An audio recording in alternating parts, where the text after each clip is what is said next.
Well, the forthcoming fixtures as well are really difficult. At home to Southampton after this on Monday, then away to Watford. And actually, Watford, you might think they're just sort of doing nothing in mid-table, but their overall form is 1 defeat in 10, and it's an away game for Birmingham, and they struggle with those. And then they're at home to Coventry. It's a local derby, but it's against the side top of the table. You throw in an away FA Cup third-round tie at Cambridge United, and if they slip up there, that's when I think, after all those games, if they've not gone well for Birmingham, that's when I think you're into a January transfer window and there could be action. And in terms of today's game, this ownership, this American ownership, sacked John Eustace. So if he comes back here and does a job on them, that's not going to sit well with those owners. Yeah, it's going to be rubbing salt into the wounds, isn't it? I mean, we talk about you talk about getting to January and strengthening your squad. They've got a good squad already, Birmingham. We knew that from last season. Yes, they've jumped up a division and we all expected them to compete a little bit more. But will Chris Davies, this is what surprised me in the media room before we actually came on air, people were saying he was safe. Will Chris Davies actually be given the opportunity to stick around until they get to January to bring those players in, to give Birmingham that push in the second half of the season to get in the playoffs? Well, I know we now live in a world in football where managers are given 10 games in some instances, or a matter of days to get things right. You look at the pressure that Wilfred Nancy's been under at Celtic as one example of that. But this is a guy who was the LMA Manager of the Year last season. He led Birmingham to 111 points. Yes, I completely get your point, Adrian, that the expectation at the start of the season would be that Birmingham win that league. But 111 points, that's an English league record. They're 6 points off the playoffs, and we've all been talking about how good their home form is. Yes, the fixtures are difficult, but 3 of the next 4 are at home. So you might find that at the end of the Christmas period, into the first few days of the new year, that maybe we'll be talking about Chris Davies in very different terms, and maybe we'll be seeing the potential that he's got as a manager and the potential that this team have got to be in the conversation for the playoffs. But as an owner, Joe, yeah, I get your point about being great at home and the fixtures that are coming up. But as an owner of a football club, you must be in the back of your mind, there must be that little bit of doubt, thinking, OK, yeah, we've got 3 home games, but we're playing away. Wow. And I've got a concern, I don't think we're going to win that football match. I would say so, yeah. Teams on their way out, the pyro throwing itself into the air, and the fans here will be noisy. Just before kick-off, just watch out for them singing Keep Right On. It is some experience. The Kop opposite is full. The ground is full here at St Andrews. Now, I'm going to be hosting Around the Grounds in the EFL from Coventry at 2:30 on Talksport. I'm going to head off there now. I'll leave you in safe hands here at St Andrews. Birmingham's American owners came in. They thought John Eustace was useless, so they sacked him, and then they got relegated. He's back with Derby. He will want that sweet satisfaction of a ram raid for 3 points here live on Talksport. Birmingham against Derby with former Blackburn and Sheffield Wednesday defender Mickey Gray alongside Joe Shannon. Thanks, Adrian. Season's greetings to you and welcome to one of the very best days in the sporting calendar. We will always love Boxing Day football here on Talksport. Wall-to-wall commentaries across 10 hours only with us, and what a cracker in the Championship to start off with. 2 clubs with Premier League ambitions. A win here could really kickstart a promotion push amid the usual manic festive schedule. It's Birmingham great at home against Derby very much in form away, and kick-off is just a few moments away. And in terms of the team news, Birmingham Beadle in goal, Iwata, Clara, Cashin and Robinson at the back, Leonard and Peake holding, Roberts, Stansfield and Gray in support of Dux up front. For Derby, Zetterstrom is in goal, Langas, Bart and Matt Clark at the back, Ward, Thompson, Bobby Clark and Elder in the middle, Adjamang, Brewster and Breton Diaz up front. As Adrian was saying, St Andrews is full, as is usually the case here, and this part of Birmingham has been blessed with brilliant sunshine on Boxing Day. Though there is a chill in the air, conditions couldn't really be any better for football, and Mickey Gray, I know you and I are really looking forward to this. Conditions-wise, Joe, it's absolutely perfect. It's what you want as a player. A little bit of mist just coming across the stadium at the moment, but these players have been ready for it.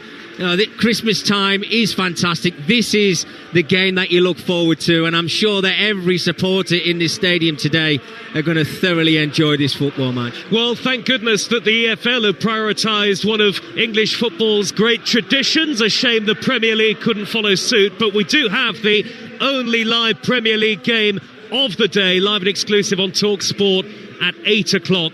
We will be at Old Trafford later on for Manchester United against Newcastle via Wrexham, Coventry, Millwall, plus all the goals as they go in. And we start here at St Andrews for what is Coventry, number 200 of the season so far on the Talksport network. The best way to be across all the action today is to download the Talksport app, and then you can follow us everywhere you go and switch between our stations at your leisure.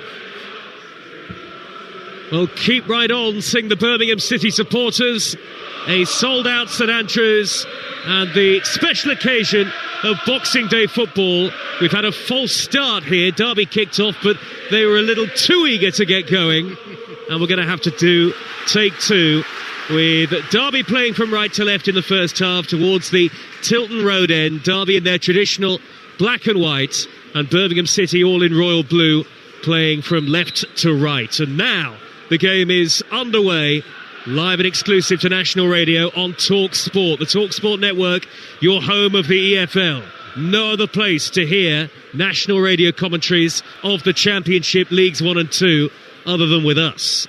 Early touch for the Derby goalkeeper, Jakob Widell Zetterström, all in bright lime green, and he smacks the ball high up into the air, up to the halfway line, and a thumping header cleared by Aaron Cashin up against his old team today. The former Derby defender makes just his second league start in a Birmingham City shirt. Up goes Jack Robinson for Birmingham this time to nod the ball out of play. Looking down at the near side touchline, I can see both head coaches out to the edge of their technical areas.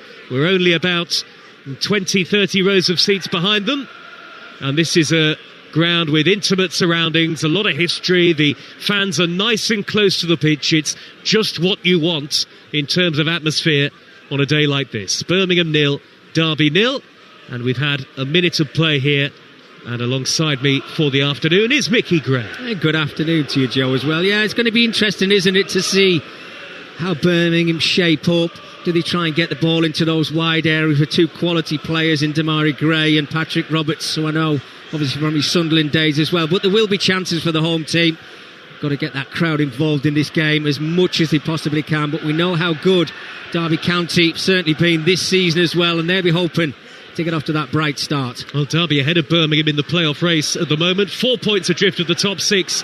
Derby County, as Ben Brereton Diaz is flagged offside, and Birmingham 6 adrift of the playoffs. There might be a problem, or there look like there might be a problem for Rhian Brewster of Derby, who crouched down on the floor, but he's back on his feet fairly quickly, and Birmingham can restart the game with the free kick. Robinson back to goalkeeper James Beadle, all in green, on a season-long loan from Brighton, and certainly his return to fitness a timely boost for Birmingham City. Beadle clatters the ball long, it's over the top of Damari Gray, and out of play for a throw to Derby County on the far side. So John Eustace back at the club that he had led to a very good position in the Championship before being sacked. They were 6th 11 games into the 23-24 season when Eustace was dismissed for Birmingham City. How things change quickly in football.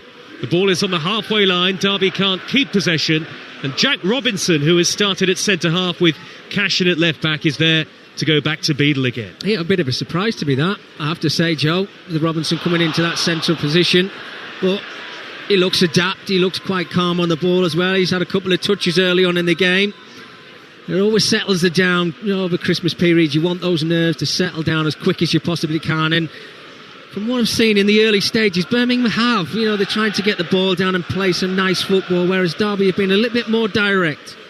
A few late arrivals to St Andrews, but not a spare seat to be had as Derby counter. Adjamang down the inside left into the penalty area now beyond Christoph Clara. Fizzes it low across goal and it's cleared away. Comes out to Elder right-footed, his weaker side. Doesn't really get any power behind the shot, and Iwata is there to thunder it clear for Birmingham City, who have it back with the big German Dux in the centre circle. He works it out wide to Roberts, who suddenly shimmies in field. Then Leonard with the angled ball out to the near side touchline. Iwata looks for Roberts again. Right corner of the penalty area. Suddenly it's Birmingham's turn to attack. Dux back to Roberts, and the shot takes a deflection.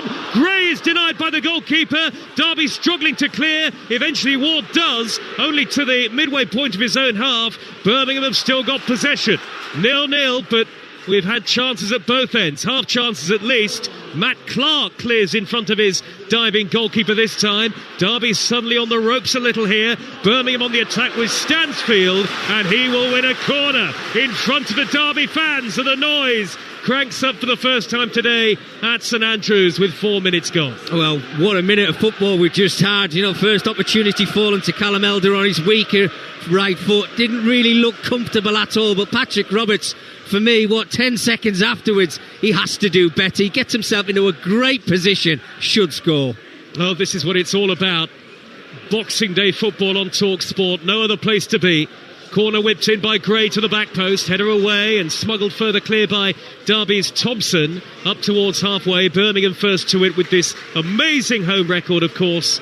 Birmingham City, 17 home league games they've won in 2025, and they only need one home win now to equal their record for home victories in a calendar year. Damari Gray is in down the left-hand side, and he's hit the post. It'll be cleared away by Elder in the nick of time for Derby County. Zetterstrom is punching the air, the Derby goalkeeper. Maybe he got a touch on that. Either way, the ball cannons off the woodwork and away to safety, but Birmingham was so nearly in front. Well, he's such a threat, isn't he, Damari Gray, with that pace in behind. He knows he's got the beating of his full-back, gets in behind him, uses his pace, and I think he just loses his balance, Joe, as he's just about to slot that ball into the bottom corner. It takes a deflection. I think it might have actually came off Joe Ward as well, but another huge opportunity for Birmingham. Mickey Gray is with us. Birmingham are on the attack with Roberts. All in blue, Birmingham City. Roberts darts into the penalty area. Matt Clark comes across with a very firm shoulder charge. Referee says no penalty. The Birmingham fans are furious all around us. Roberts knocked to his feet. Now he's back on his feet and he's into the area again to tease it across towards Stansfield. He got a touch on it sliding in. Goal kick given by the referee. Well, the assistant was in a good position, only about 10 yards away to see that incident. Mickey, what did you make of it? Well, I think first and foremost, what a game we've got in our hands already. Been absolutely outstanding. But Robert, when he gets towards the edge of the 18, look, it's outside of the penalty area, Joe.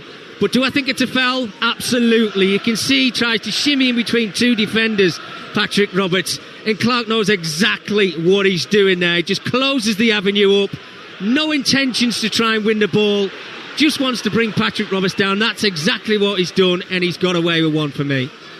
Well, maybe it should have been a penalty kick for Birmingham, who have certainly started the better of the two teams. Birmingham 0, Derby 0 on Talksport, and already a sense of high drama with just 7 minutes having been played. Our commentaries today: Millwall against Ipswich, another big game in the promotion race on Talksport 2 from 1. Then the leaders, Coventry, take on Swansea on Talksport 2. That's followed by Wrexham against Sheffield United at 5:30. And here on Talksport at 8 o'clock, we'll bring you the only Premier League fixture on this Boxing Day. It's Manchester United against Newcastle. We are also the only place on national radio to hear all 10 Premier League games between the 30th of December and New Year's Day. That is the Talksport network, and make sure you download our free app to be across it all. Slice clearance out of play by Langas, and Derby have not really woken up in at all in the game yet. Chilly conditions at St Andrews, but Derby yet to get going, yet to get running really in the game, as Birmingham with Robinson to cash in at left back today. Cash in, the Irishman will roll the ball forward towards halfway. Damari Gray Brummy boy, crossfield, left to right to Iwata. Forward of the centre circle, he's got a man to his right in Roberts. Iwata crosses, and Langas with a looping header that drops over his own crossbar for a corner. Well, again, Iwata's put a lovely ball into the area. Great crossfield pass from Damari Gray yet again. I just wonder, and he has put a lovely ball into the area, Joe, there. Looking at his forward plays, could he have actually played the ball out to this right-hand side to Patrick Roberts in a 1v1 situation? Get him in the box with those tricky feet that he's got. Just takes that slight deflection. We've got to look for penalties, etc. today. Corner away to our right in front of the Gilmerick stand. Split between home and away fans. Fizzed in by Gray and headed over the top.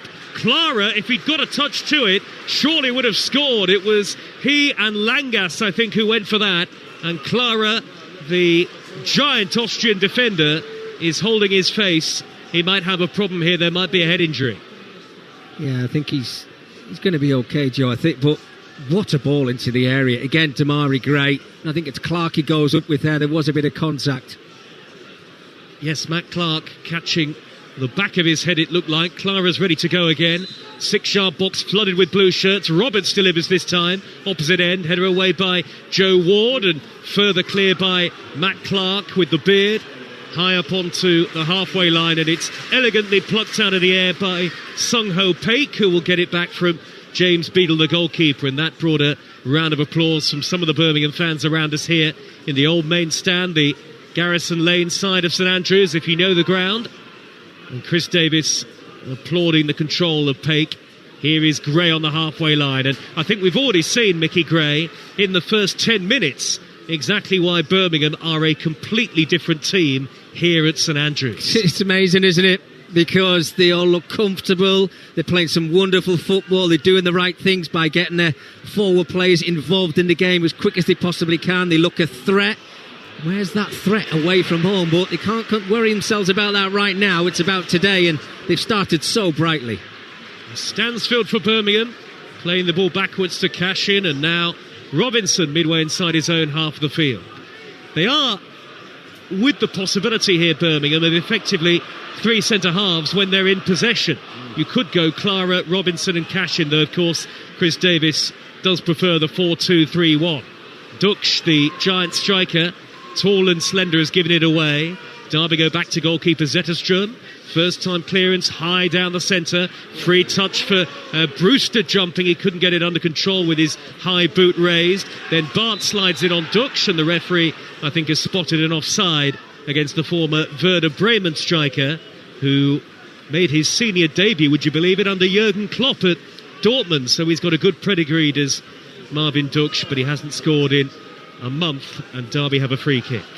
Yeah, and they need to get going, Joe, because they're getting left behind a little bit in this game, albeit it's 0-0, but I think they're playing it very, very direct. Brewster's got to get alongside Ajiman a little bit closer because they're kind of getting in each other's way at the moment.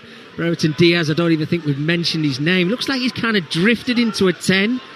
Not quite sure that suits a player like Brereton Diaz, who likes to be on the half shoulder and use his pace and running behind. Maybe it's something that Derby could look at the further this game goes on. Well, Patrick Roberts, the former Sunderland man, has been key for Birmingham so far. He started the move out on the near side, the right. Duksh couldn't thread it through the middle to the feet of Stansfield. Derby now have it with Brewster in the centre circle. On the overlap away on the far side is Joe Ward. The game is being played at a great pace and intensity early on here. Ward delivers a lovely cross, and the header is wide from Adjumang. Well, that delivery was perfect for a front man, and Adjumang puts his hands to his head, and rightly so. He should have scored. It's still 0-0. What a ball. Absolutely outstanding from Joe Ward. When you look at this system that Derby are playing, they have to get their wing-backs involved in the game as quick and as much as they possibly can. And Joe Ward on this occasion finds himself just trying to get that half a yard, but he whips it in to such a dangerous area. And Adjiman, you know, he's banging form, scoring goals at the moment.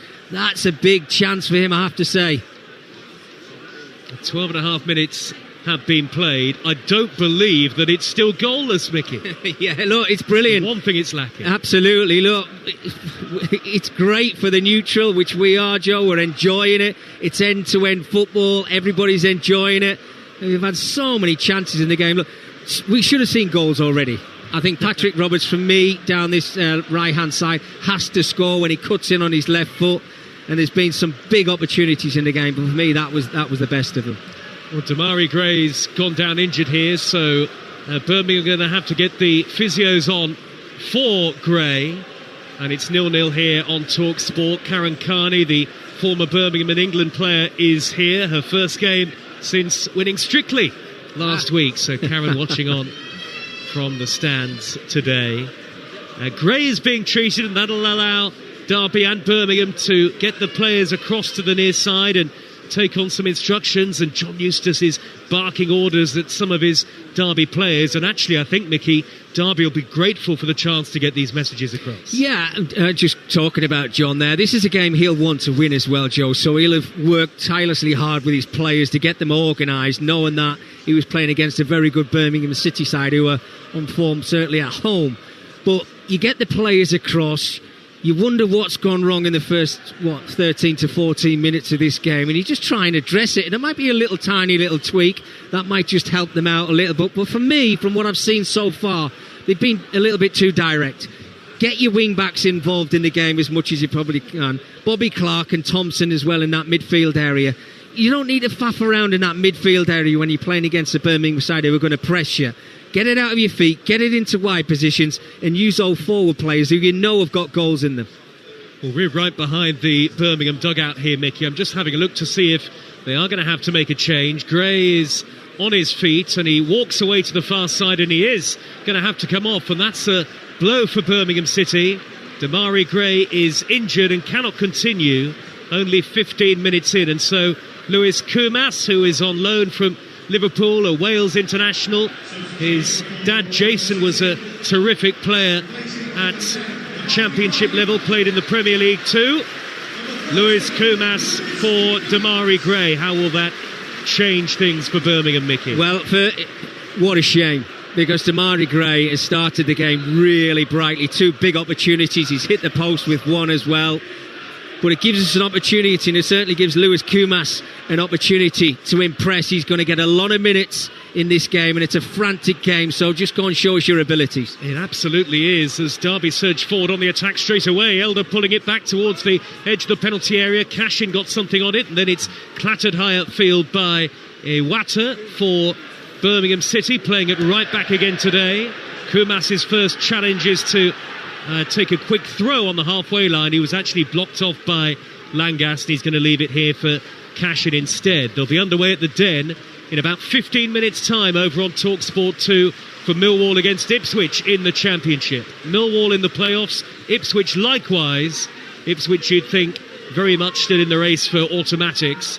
And then on Talksport 2 we're at Coventry Swansea, the leaders Coventry at 3 o'clock. Adrian will take you around the grounds on Game Day Live here on Talksport. Here come Birmingham. Stansfield 25 yards out. Little flick by Roberts back towards Stansfield. He rather smacked that at Patrick Roberts, did Jay Stansfield, and Roberts understandably couldn't really control the layoff. Derby have got it back with the Burnley defender Matt Clark. Good sweeping ball left to right to the far side, and Ward has got it for Derby again. Inside the 17th minute, Ward looks for Adjumang, who can't get it under control. Just seems to lack a bit of sharpness early on at the moment, Patrick Adjumang. Yeah, and it's strange to say, Joe, as well, but he's actually the one who's getting goals for them at the moment, Derby County as well, isn't it? But you're right, I think he's starting to run in behind there, but has he got that change of gear? It didn't look like it on that occasion, but I'm sure he's going to get his opportunities. Kumas on the run for Birmingham, inside left, and a low cross which is gathered easy by Zetterström. It was way too close to the goalkeeper, that, from Kumas, and a simple take for Derby's number one. Derby have been very good away from home of late. Beat Sheffield Wednesday 3-0 in their most recent away game.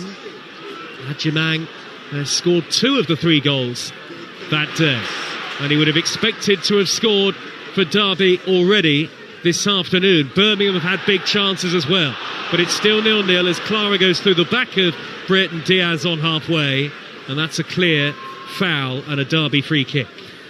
Well, it's a centre-half's challenge to say, you're in a game today, mate. It's one of those on the halfway line. You know you're not going to get yourself into too much trouble early on in the game, and I think Ben Toner, the referees, just had a little look at that one and thought, well, I was expecting that today anyway, but I'm sure as the game goes on, Joe, he'll be topping up those challenges, Clara, and he's just got to be careful because he's so important. Well, there has been talk about Ben Brereton Diaz, hasn't there, at Derby County, in the way that his form hasn't maybe hit the heights that it should have done, only the one goal so far. Yeah, he needs to score more goals, and I think he's better over on the left-hand side, I really do. Joe Ward pings the free kick on the diagonal for Derby up to the edge of the box. Matt Clark was there, but the second ball won by Iwata, who will hoist it clear high up into the Derby half, and there's not even token pressure on Callum Elder as he retrieves the play, the Derby left wing back. Now the diminutive Thompson, central midfielder, out to the right, and Ward back to goalkeeper Zetterstrom, who has overhit that crossfield ball. It's going to swing out of play. You can hear the ironic cheers maybe from a few of the Birmingham fans. Quite a lot of movement in the stands actually at the moment, but it is another sellout crowd at St Andrews. Just a little rushed, isn't it, Joe, when you're watching Derby at the moment? You know, I'm not saying panicking, but it's as if they can't wait to get rid of the ball. If it's going back to the keeper or the centre halves, it's just get it long, get it out of our half, and then we'll start playing. 20th minute, Kumas away on the left for Birmingham, blocked off by Ward's challenge, pokes it away from the legs of the youngster, and it'll be a throw to Birmingham again. Quickly taken to Kumas, who loops in a cross on the half volley, header away by Matt Clark, unchallenged. A little flick by Bobby Clark out towards the Derby left, the near side, but Adjaman can't reach it. Iwata with a little chip back to Clara, and Birmingham with easy possession again, 10 yards shy of halfway. He said it was a dreadful day, didn't he, Chris Davis, the Birmingham head coach, that defeat at Sheffield United last time out. There weren't really any positives for Birmingham. They were down to 10 men early on, Mickey, and the manner in which the goals were conceded was pretty awful as well. Yeah, I mean, 3 was nice to Birmingham, I have to say, because Sheffield United missed 4 or 5 huge opportunities.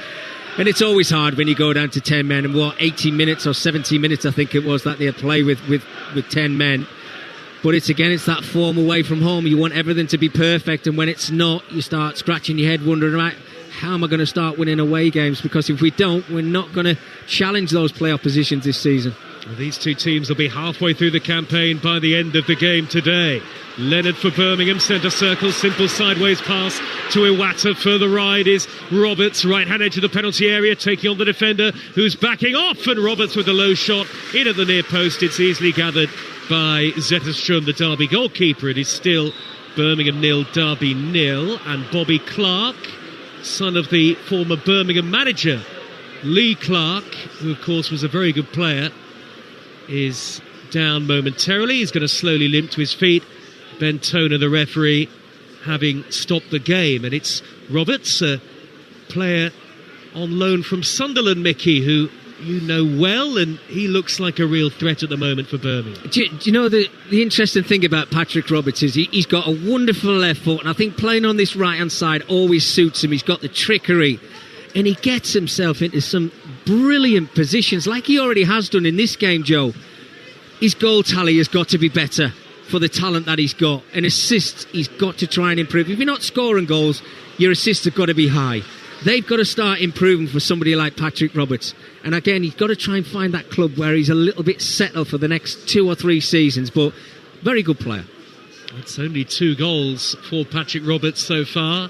As you say, Derby have a goal kick away to our right, and Zetterstrom will smash it high and long, right up the middle to the midway point of the Birmingham half. Flicked on by Adjaman, who beat Clara in the air, but Iwata there on the cover to steer the ball back to the feet of Beadle, the goalkeeper.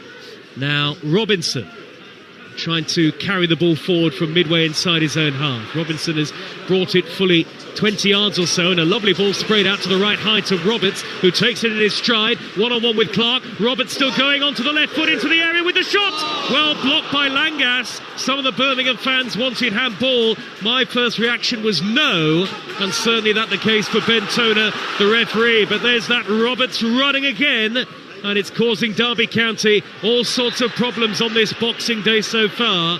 Foul by Brewster on Leonard in the middle of midfield, and Birmingham will have a free kick. But Birmingham really will feel halfway through the first half that they should be in front, Mickey Gray. Oh, without a doubt. And the point in case was Patrick Roberts on the ball again. I love to see when he gets the ball, and they played some wonderful balls out to him this right-hand side.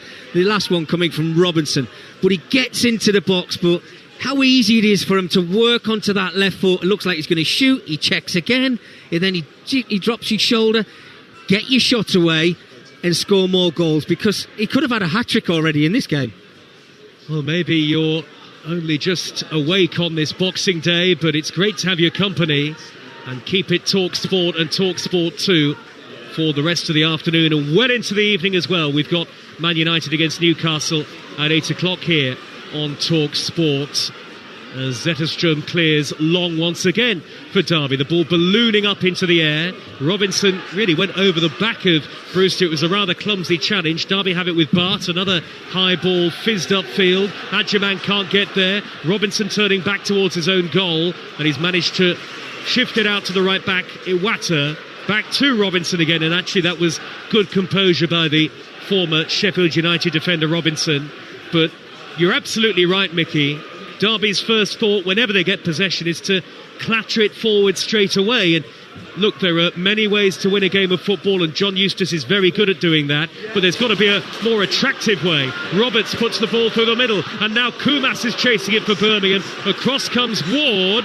Kumas stopped with him and is adjudged to have fouled Ward on the retreat, and that'll be a free kick to Derby. Yeah, do you know how easy it is for Birmingham to get from back to front? It's one or two passes, the movement, the players seem to know exactly what the other one's doing, the runs in behind. It's clever and it's nice football. It's like they've came into this game with a game plan. I'm not saying that Derby haven't, but as I mentioned before, Joe, everything just seems a little bit rushed at the moment. And to say that they've got a very good away record, I'm quite surprised. At the moment, I know football will change, this game will change. But if they were to get a chance or score a goal in this game, you would think it was going to come from a mistake from one of the Birmingham defenders. Yes, you would be surprised to hear that Derby's away record is very good, based on what we've seen in the last 25 minutes. But it is Fortress St Andrews for Birmingham, who have it with Roberts, right corner of the area again, back in field to Leonard, who chips it into Stansfield. Looping header over the top. I thought Mark Leonard was going to go for goal there. A relatively rare league start for him today. Little dink into the path of Stansfield, the top scorer, who got his head to it but could only loop it over the top. 0-0. Well, I think Mark Leonard would have went for goal if his first touch was better. As it gets laid off to him off Patrick Roberts there, it's just kind of behind him a little bit. Puts a decent enough ball into the area, but I don't think his forward players were really expecting it. And now Derby have got it back again on the halfway line with Bobby Clark right in front of the Birmingham boss Chris Davis in his dark puffer jacket.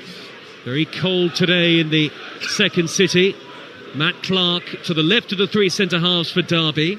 Angled ball with his lime green boots out to the near side. Bobby Clark's lay-off in field is poor. Birmingham won it back again in a dangerous area. Duksh out to the left, forward by Kumas. Stansfield back to goal. Back to Kumas on the left-hand side. The cross is turned away by Langas and cleared further forward by Ward for Derby. That's an intelligent high ball up the inside right. First to it is Brewster. Adjaman in the middle has headed it in. Derby County lead.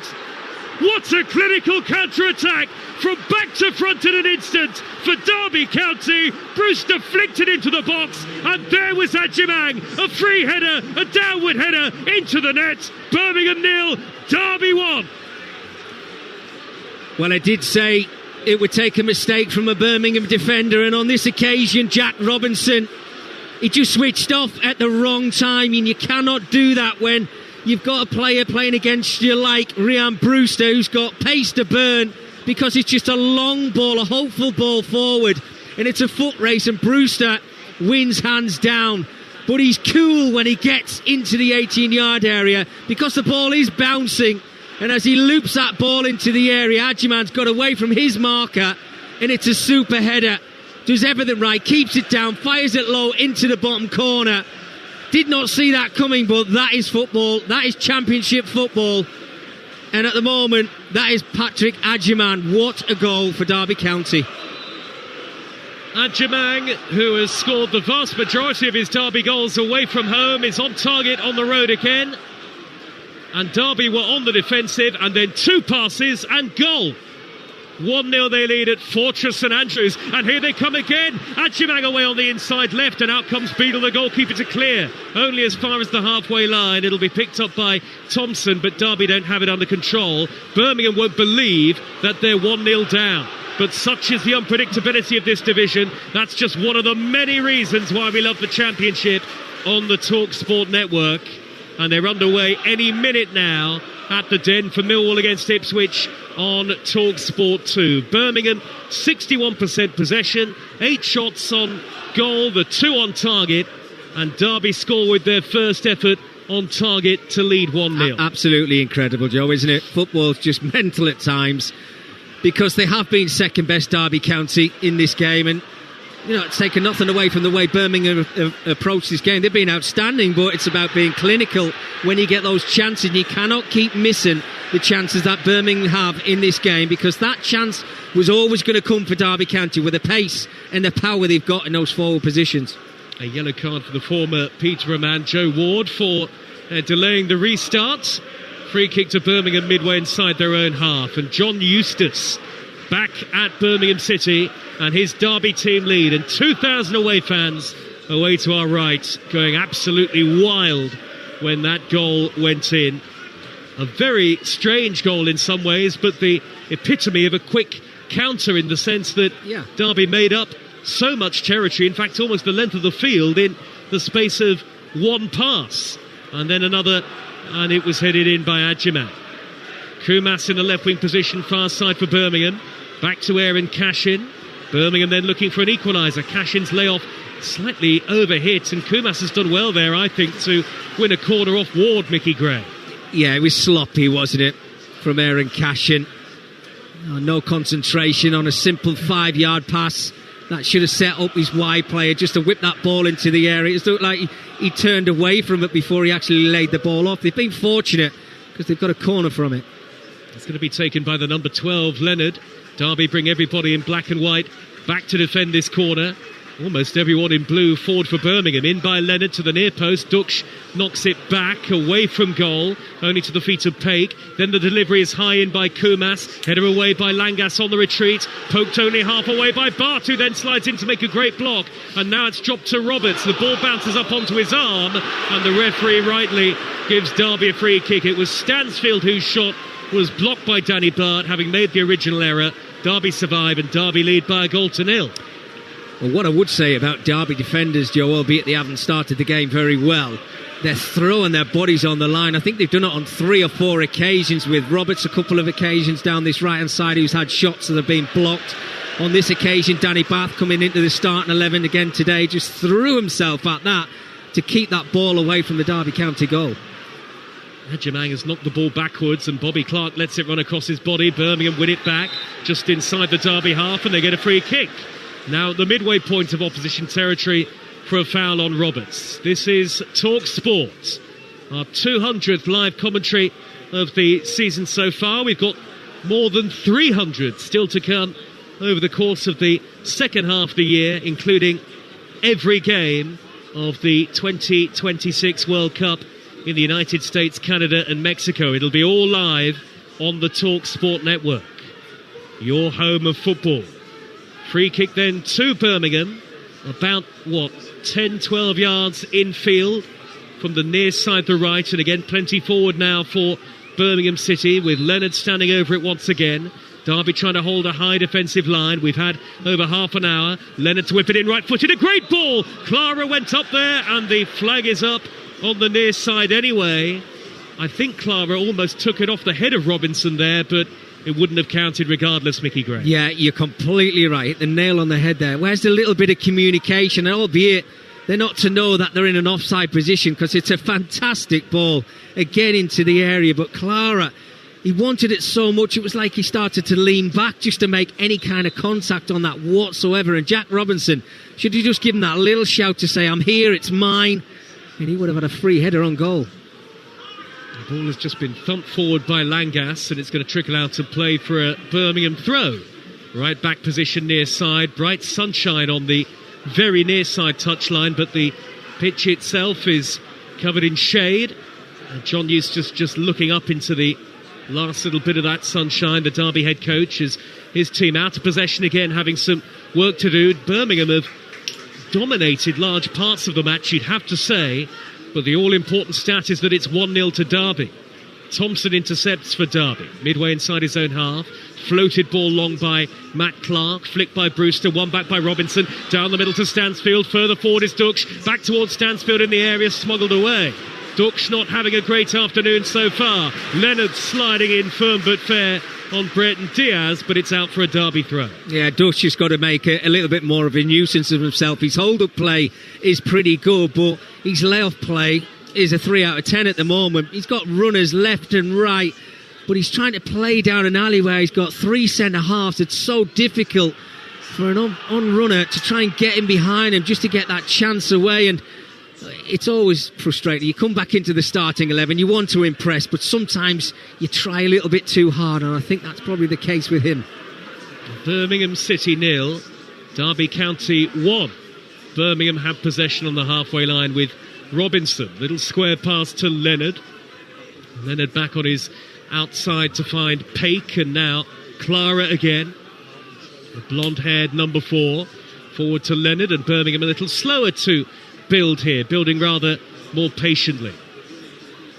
Hello to our listeners and friends at Sirius XFM-FC, live across the USA and Canada this afternoon. Welcome along once again. Forward by Robinson, high up the left. Header away on the far side by Langas for Derby, and now Thompson retrieves possession. Back to Matt Clark. Low ball up to the goal scorer, Adjamang, who holds it up nicely inside the centre circle. Derby, are they going to slow the game down here? No. Elder accelerates into Birmingham territory. Brereton Diaz's first touch to receive the pass forward was not a good one. Clara tries to smash it clear, and Brereton Diaz, it's come off him and gone out to play for a throw.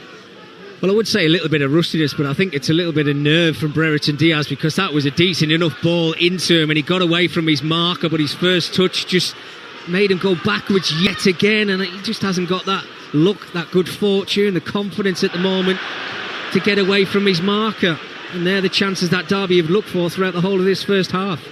10 minutes of the first half to go, and disappointment from the Birmingham fans on the far side. The Kop, which is on one side of the ground unusually, and it's a throw to Derby County away in that right back position, far side of the field. Some of the Birmingham fans heading for the concourse areas already.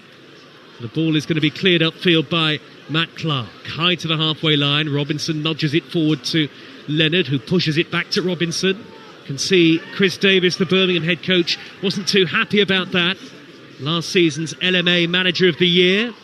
Won the League One title, did Birmingham, with 111 points, an English League record. But the Championship is an unforgiving beast, and Birmingham may be finding that in recent weeks. They are not where many expected them to be in the table. Birmingham starting the day 6 points adrift of the playoffs. A lot of football still to be played, of course, between now and the end of May. Iwata forward to Paik, neat touch, first time into the feet of Roberts. Roberts into the area now, back to Iwata inside the box. The angle is very much against him, and he was surrounded by 4 in Derby white, and one of them, Matt Clark, able to poke it out and play for a throw. It would have been miraculous if he'd have got away from 4 Derby County defenders there, Paik. Iwata down by the corner flag, infield to Paik again, but Bobby Clark got a touch on it. Then it nearly smuggled its way into the Derby penalty area. Bobby Clark a little slow in possession. Birmingham have got it back again. Birmingham out to the left-hand side with Kumas in swinging delivery, and that takes one bounce and is easy for Zetterstrom. No great quality from Birmingham City on the attack since going a goal down.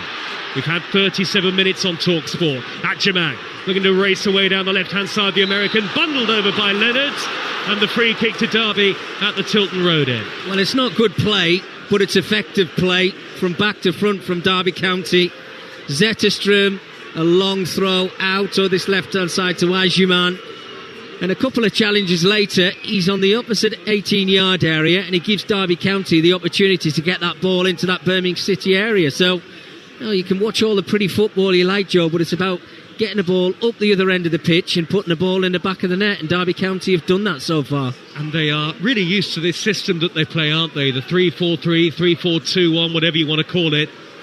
It's a well-oiled machine, this Derby County team. And they're 1-0 up. Goalless at the Den, live on Talksport 2 this lunchtime. Millwall against Ipswich. That was a 1 o'clock kickoff, so that game about 8 minutes old. Free kick for Derby, in by Elder, punched away by Beadle.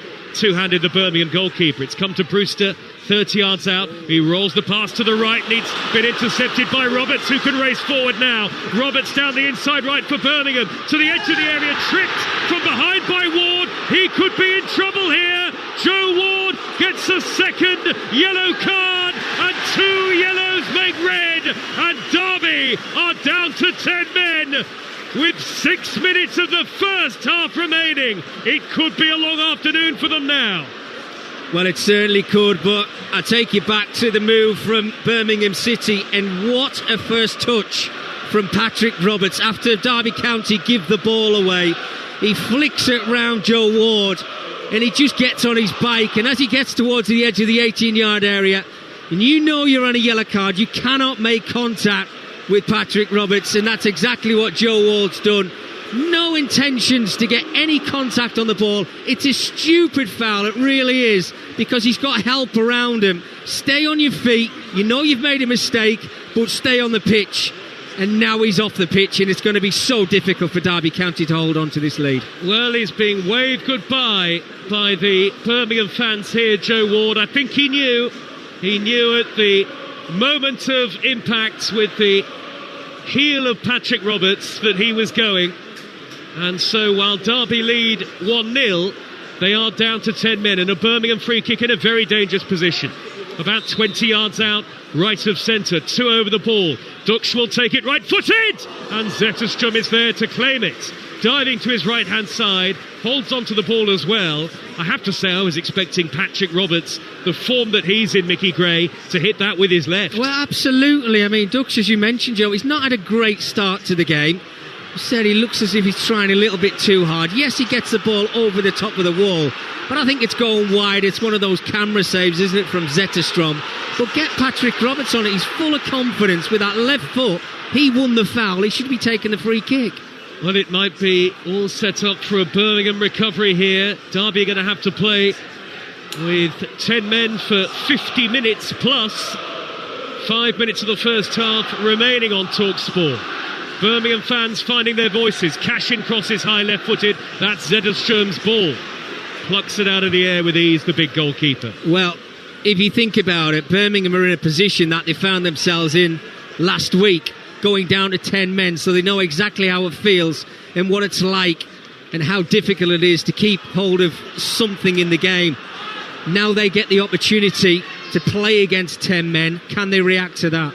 Out on the left-hand side for Birmingham is Kumas. Cashin on the overlap. Cashin pulls it back first time left-footed. Thompson was in the way. It's going to be hammered upfield by Brewster. Takes a big deflection out of play for a Derby throw. How have Derby reorganised since going down to 10 men here, Mickey? Have they kept the same shape, albeit just with 2 up top now? Well, we're yet to see where Brewster's going to find himself after this throw-in is taken. It looks like he's kind of drifting over towards that right-hand side, and Adjaman's gone a little bit more central, if you like. And I think other than that, Joe, I can't really see too much difference. I mean, what can you do? You know, do you try and bring on another defender? Because they obviously had 5 at the start of the game. But it's something that maybe John Eustace will readdress at half-time. Birmingham 0, the 10 men of Derby 1. Millwall 0, Ipswich 0 on Talksport 2. We've got Coventry, Swansea, Wrexham, Sheffield United and Manchester United against Newcastle to come on the network across this Boxing Day. The only place you can hear live football commentaries on Boxing Day is with Talksport and Talksport 2. We are the place to be. Here is Leonard, midway inside the Derby half. Derby with everybody in black and white behind the ball at the moment. Here come Birmingham with Robinson, a long way out, nudges it left out to the winger Kumas. Kumas clips in the cross, flicked away by Callum Elder at the back post. It's hard to see how Derby can survive if they're prepared to play attack v defence for the remaining more than a half of football that we've still got. We've still got A couple of minutes of normal time, plus added time at the end of the first period here in the bright sunshine. The ball is with Roberts, right of centre, rolls it further wide to the near side. Iwata thinks about a cross. He's stopped initially by Elder. Sets up Roberts on the overlap, dead ball line. He dinks it into the back post. Header away by Langas, nodded down by Cashin. Stansfield back to Leonard, 25 yards out. Now Clara, everybody back here for Derby. Birmingham now with Iwata, right corner of the area. Forward to Roberts. Roberts one-on-one, onto the left foot, low shot. Well held by Zetterstrom. Well, on a couple of occasions they had the chance to put the ball in a little bit early, and it was Iwata in this right back position, but he wanted to play the ball to Pat Roberts so much that he overhit his first ball. Roberts actually did really well with his weaker right foot and put a nice ball into the area, but then again he gets it onto that left foot. Can he just compose himself and maybe start to curl it towards the far post instead of trying to get too much pace on his shots, Joe? Because it made it easy for the goalkeeper in the end, but they have to try and get themselves on level terms as quick as they possibly can, Birmingham, if they can, before half-time. Zetterstrom went down momentarily there. He's now on his feet again. Only briefly down off the ball there, the Derby goalkeeper. Derby with 10 men, but they lead 1-0. What a brilliant first half we've had here, Mickey. And isn't it set up, interestingly, for the neutral in particular? The away team 1-0 up, but they've only got 10 men. I've got to say, I think it's been fantastic, the first half. I really do. They played some wonderful stuff until the final third. Birmingham just couldn't find the net. But Derby, counter-attacking football at its best. And what a second half we're going to have for them, down to 10 men. Long by Elder from the Derby free kick, flicked on the edge of the penalty area by Danny Bart, but Roberts is there to pick up the loose ball for Birmingham. Well, a long way still to go in the game. The fourth official has got that electronic board down below us. We'll see how much is added on in just a couple of moments. Birmingham 1-0 down, and Robinson's pass across the feet of Stansfield and straight out of play for a Derby throw. 5 added minutes at the end of the first half here, so 5 more minutes left for Derby to hang on at 1-0 up and then try and reorganise at half-time. Yeah, I think that's probably around about right. Damari Gray going off, obviously, with his injury as well, and the 2 yellow cards, obviously, the sending off of Joe Ward is probably about right. But when you see 5 minutes and you're on top like Birmingham City are, you have to try and make it count, capitalise on the great performance you've had so far, albeit you find yourself a goal behind. Former Sunderland defender Mickey Gray with us on Talksport. Some of the Birmingham fans heading for the concourse area. There's actually quite a lot of empty seats at the moment at St Andrews. Their team on the attack. Minute through the 5 added, and a free kick for a foul on Iwata. And I don't think the referee is going to produce a yellow card here for that challenge by Matt Clark. It is a Birmingham free kick in a dangerous area though. Well, Joe, the fouls are adding up, aren't they, for Matt Clark? And if the referee Bentona has got tabs on that, then he's very, very lucky, because again, on this occasion, no way he's trying to play the ball. He's just trying to block the player. And the ref's got to see that. That's a couple of occasions he's done that now, so he's certainly playing the game. Well, Ward's first yellow card, when he looks at it back, was a ridiculous one. Delaying the restart, which we know every referee in the country picks up on these days, whether you like it or not. Yeah, you stand in front of the ball, you know exactly what's coming. Free kick here for Birmingham City. Mark Leonard is over the ball, one arm up into the air, right-footed delivery right across the 6-yard box. A really good cross from Leonard, but nobody in blue there to make the telling touch and make it 1-1. That is an absolutely outstanding ball in from Mark Leonard. He's whipped it in behind everybody, the whole back line of Derby. It's so difficult. The goalkeeper even second guesses and doesn't come off his line. Zetterstrom, somebody has to get on the end of that. You're a centre forward, you're a centre half, you want to score a goal. It doesn't get any better than that. Somebody poke a leg out, it'll find its way into the back of the net. Well, Birmingham have got Lyndon Dykes among the subs. Kyogo has only scored 1 goal since joining Birmingham City. Also an option off the bench. Bouncing ball, Danny Bart backheaded to the goalkeeper. Out comes Zetterstrom, and he's there to it easily. We are halfway through. 5 minutes of added time at the end of the first half. And what a thrilling start to Boxing Day thus far on Talksport. Birmingham 0, the 10 men of Derby 1. Clearance away by Robinson for Birmingham, and now it's dropped to Cash in the left back. Square ball out to the right, and Iwata. Iwata is shy of the halfway line. He's going to run into the Derby half. He's going to roll it out to the left and cash in again. Midway into opposition territory now. Kumas in a one-on-one with Brereton Diaz. Cash in on the overlap. Cash in with the cross deflection on it. Headed away. Drops on the edge of the area. Leonard is onto it. Nudges it out to the right-hand side, right corner of the area. Roberts back to Leonard, and his cross is turned behind by Bobby Clark, and Derby hanging on to their 1-0 lead. Well, they're just mounting the pressure on Derby County, Birmingham City, and he was talking about that system before, Joe. It's a 5-3-1, and Brereton Diaz looks like he's playing as the right wing back. Yeah. Well, it's needs must in this situation. Corner for Birmingham, into the back post by Roberts, and over the head of Stansfield, and it'll swirl behind for a goal kick to Derby County, and Zetterstrom, understandably here, is going to take his time. Surely. I mean, look, I know he's not in a vein of form, Brereton Diaz, at the other end of the pitch, and needs a must, as you mentioned, Joe, but I don't think I would have put him there. I've got to be brutally honest with you. I'm hearing that Adrian Durham has made it to Coventry City. Wow. That was a well good done, run. Aid. Well done. Hope he's enjoyed listening to the first half here on Talksport. Adrian is based at the home of the league leaders today for Game Day Live around the grounds on Talksport. And of course, Coventry-Swansea live on Talksport 2 at 3 o'clock. We are following the league leaders, among others, plenty others, in the Championship this afternoon. Roberts for Birmingham, last 30 seconds of added time. Squared infield to Iwata, who pokes it towards the edge of the box. It's smuggled away by Bart, and that should just about be that for Derby to get through to half-time. Yeah, and that was the main aim. When you go down to 10 men, John Eustace will be hoping that they can keep hold of this 1-goal deficit, and then he can readdress what he needs to do in that dressing room at half-time.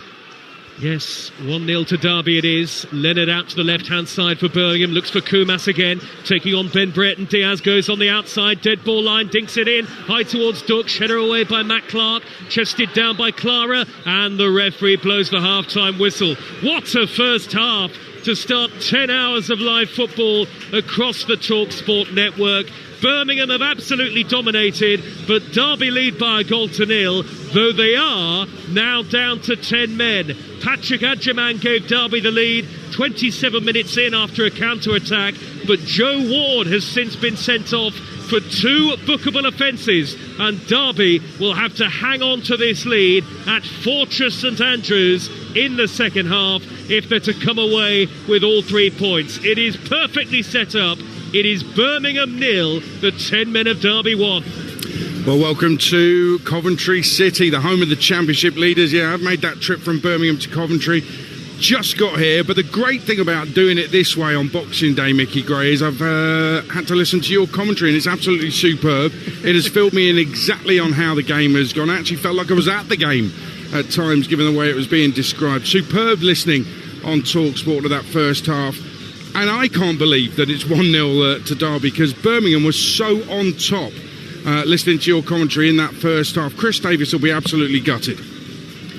Well, Aid, I think you always get a feel for a game in the first 2 or 3 minutes, whether it's going to be played slow at the back and Birmingham's build-up play is going to be slow, but it was the complete opposite. I think both sides came out of the traps, and Birmingham actually settled into the game really, really well. I think it might have disturbed them with Damari Gray having to leave the field, and obviously Kumas coming on, because they had so many chances. Whether it was Gray who hit the post, he had a couple of chances himself.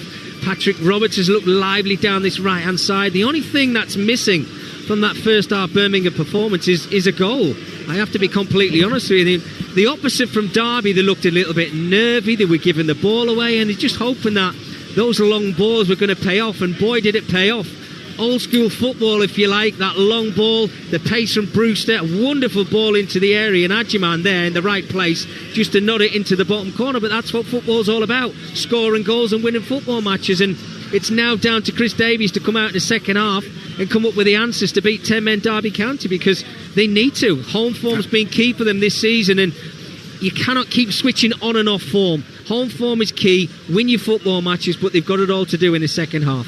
Well, Adjaman had a similar, a headed chance earlier on in the game that he really should have scored from. But you're right, Birmingham, the stats back it up as well. They've had far more shots. They've had 4 on target to Derby's 1. They've had more possession. They've had more everything, Birmingham City. So what does he say to them at half-time? How does he say to his players, well, you've been brilliant, but you're losing? The fact that Derby are down to 10 men must give Birmingham a great chance. Yeah, I mean, the thing he will be saying, Adrian, at half-time is to keep doing exactly the same thing, but let's be a little bit more ruthless and clinical when we do get these chances. I mean, they've whipped some wonderful balls into the area. Just before half-time, Leonard is put across into the area, and I'm just looking around and thinking, does anybody actually want to score? Duck's just really struggled in that first half. You can see that he's not played on a regular basis, but he has scored goals. But they're the chances that centre-forward should absolutely thrive on. As you mentioned there, 4 shots on target. They've had 11 shots in the game. It could have been a lot more because they get into so many great positions. Patrick Roberts, no doubt about it, on this right-hand side. He just needs, himself as an individual, needs to be more clinical as well. And I think they'll get chances in this second half against 10-man Derby. Let's see what John Eustace does, because I'm not quite sure Brereton Diaz can play as a right wing back in the second half. But I've been proved wrong before. Well, 1-0 to Derby at Birmingham in that first half. Second half to come live on Talksport. Millwall Ipswich goalless on Talksport 2 at the moment. That kicked off at 1 o'clock. And later on, Coventry Swansea here at the CBS is live on Talksport 2. And from here, I'll be taking you around the grounds, bringing you all the goals as they go in for the 3 o'clock kickoffs on Talksport. Later on, Wrexham Sheffield United on Talksport 2 at 5:30. And even later than that, 8 o'clock kickoff. Join Hugh Wozencroft from 7. Manchester United take on Newcastle, the only Premier League game. Steve Bruce is back on co-comms duty for that one for Talksport. He was brilliant last time he was at Old Trafford. I'm sure he'll be brilliant again. The former Man United captain and the former Newcastle United manager will be with us on Talksport from 7 at Old Trafford. But in the Championship, Birmingham are a goal down to Derby, live on Talksport. Second half to come. Thanks. Did you know you can withdraw and deposit cash just around the corner at your local post office? We kid you not. We've partnered with all major UK banks to give you direct access to your bank account. And small business owners, take note. You can deposit your daily takings directly into your business account. With thousands of branches open late and on weekends, withdraw and deposit cash at post office. Visit your local branch today. Some banks may charge for selected services. Please speak to your bank for details. And the 2025 Online Casino of the Year award goes to BetMGM. That's how we do it in Vegas, baby. Sign up now to BetMGM Casino. Play £10 and get 200 free spins. Why would you play anywhere else? BetMGM. If it ain't us, it ain't Vegas. Minimum £10 spend. New customers only. Wagering requirements and conditions apply. Awarded at EMEA Global Gaming Awards. 18+. Please gamble responsibly. Say yes to bagging a great value deal in the TUI sale with a My TUI account. Say yes to flexible payment options. Say yes to free kids' places, even in the school summer holidays. With so many holiday options to choose from, you pick it, we sort it. Holiday countdown started. TUI. ATOL and ABTA protected. Booking T's and C's apply. Selected departures, minimum spend applies. Subject to availability. See website for details. Matt Lucas here. My new children's book, Bobland, is out now in hardback. It's a story about a boy called Bob who accidentally gets banned from the greatest theme park in the world forever, so decides to build his own in his back garden. But will Bob and his friends make it to the grand opening in one piece? It's a tale of roller coasters, rivalry, and a right royal rumpus. Bobland. Order your copy today. A massive winter sale at Go Outdoors. Up to 50% off, with huge savings on more kit than ever. And top brands like Rab, Berghaus, Mountain Equipment, and Peter Storm. Belting! With your membership £5, T's and C's apply. Go Outdoors. Discover freedom! Sport. It's in your DNA. And at SpreadX Sports, we want you to gamble responsibly. Set sportsbook deposit limits to help stay in control of your spending. Use our handy fixed odds timeout feature, which allows you to take a break when you need it. At SpreadX Sports, our safer gambling tools are designed to let you play within your limits and gamble responsibly. Visit spreadx.com/DNA. SpreadX Sports. It's in our DNA. 18 plus gambleaware.org. Now, I'm as guilty as anyone when it comes to ignoring things. Road grey hairs, red flags in relationships, or that service reminder on your car dash. Luckily, that one's easy. Visit Cinch for faff-free servicing at over 100 locations. Any car, whether you bought it from Cinch or not. With MOTs $39.95 and servicing from only $129.95. To book your service or buy your next car, visit cinch.co.uk. See cinch.co.uk/servicing for details, terms and exclusions apply. And the 2025 Online Casino of the Year award goes to BetMGM. That's how we do it in Vegas, baby. Sign up now to BetMGM Casino. Play £10 and get 200 free spins. Why would you play anywhere else? BetMGM. If it ain't us, it ain't Vegas. Minimum £10 spent. New customers only. Wagering requirements and conditions apply. Awarded at EMEA Global Gaming Awards. 18 plus. Please gamble responsibly. There once was a woman who lived in a shoe. A size too snug, but what could she do? But that's not where her story ends. Thanks to a little help from her Experian friends, she got her score into much better shape and relocated to a box-fresh new place with room to grow and a mortgage to suit. Now, she lives in a spacious 4-bedroom cowboy boots. Better your Experian credit score to help get mortgage ready. Experian. Better your score, better your story. Join Midnight Casino and discover a whole new world! With hot slots, jackpots, live casino roulette, and blackjack at the ready. Come and play your way. Get 100 free spins when you spend £20 on eligible games. Search Midnight Casino or download the Midnight app today. Midnight. Casino done better. You decide. New customers only. Restrictions and T&Cs apply. 18 plus. BeGambleAware.org. Award-winning live football commentary. Game day exclusive. Talksport. Talksport bringing you live commentary. It's half-time at St Andrews. Birmingham 0. Derby County 1, but the Rams down to 10 men for the whole of the second half. What's going on at the Den in a 1 o'clock kickoff? Ian Abrahams. Nearly half an hour gone. Millwall 0, Ipswich 0. Decent from both sides, but the two best chances to Millwall. First of all, a header off the crossbar from Caleb Taylor from a ball in, and then another little ball in from the right-hand side. Saw Ivanovic have a shot saved by Christian Walton. It's on Talksport 2 this game, and at the moment it's Millwall 0, Ipswich 0. Well, on the game at Birmingham, let's get the latest from Betfair, the official betting partner of Talksport's Premier League coverage. Odds update on Talksport with Betfair. Play in a different league this season with Safe Sum from Betfair. 18 plus gambleaware.org. So 10-man Derby lead Birmingham 1-0 at St Andrews on Talksport. Derby are 9-4, Birmingham 11-8 to turn it around and win, and the draw is 15-8. It's all thanks to Betfair. 18 plus gambleaware.org. Odds update on Talksport with Betfair. Play in a different league this season with Safe Sum from Betfair.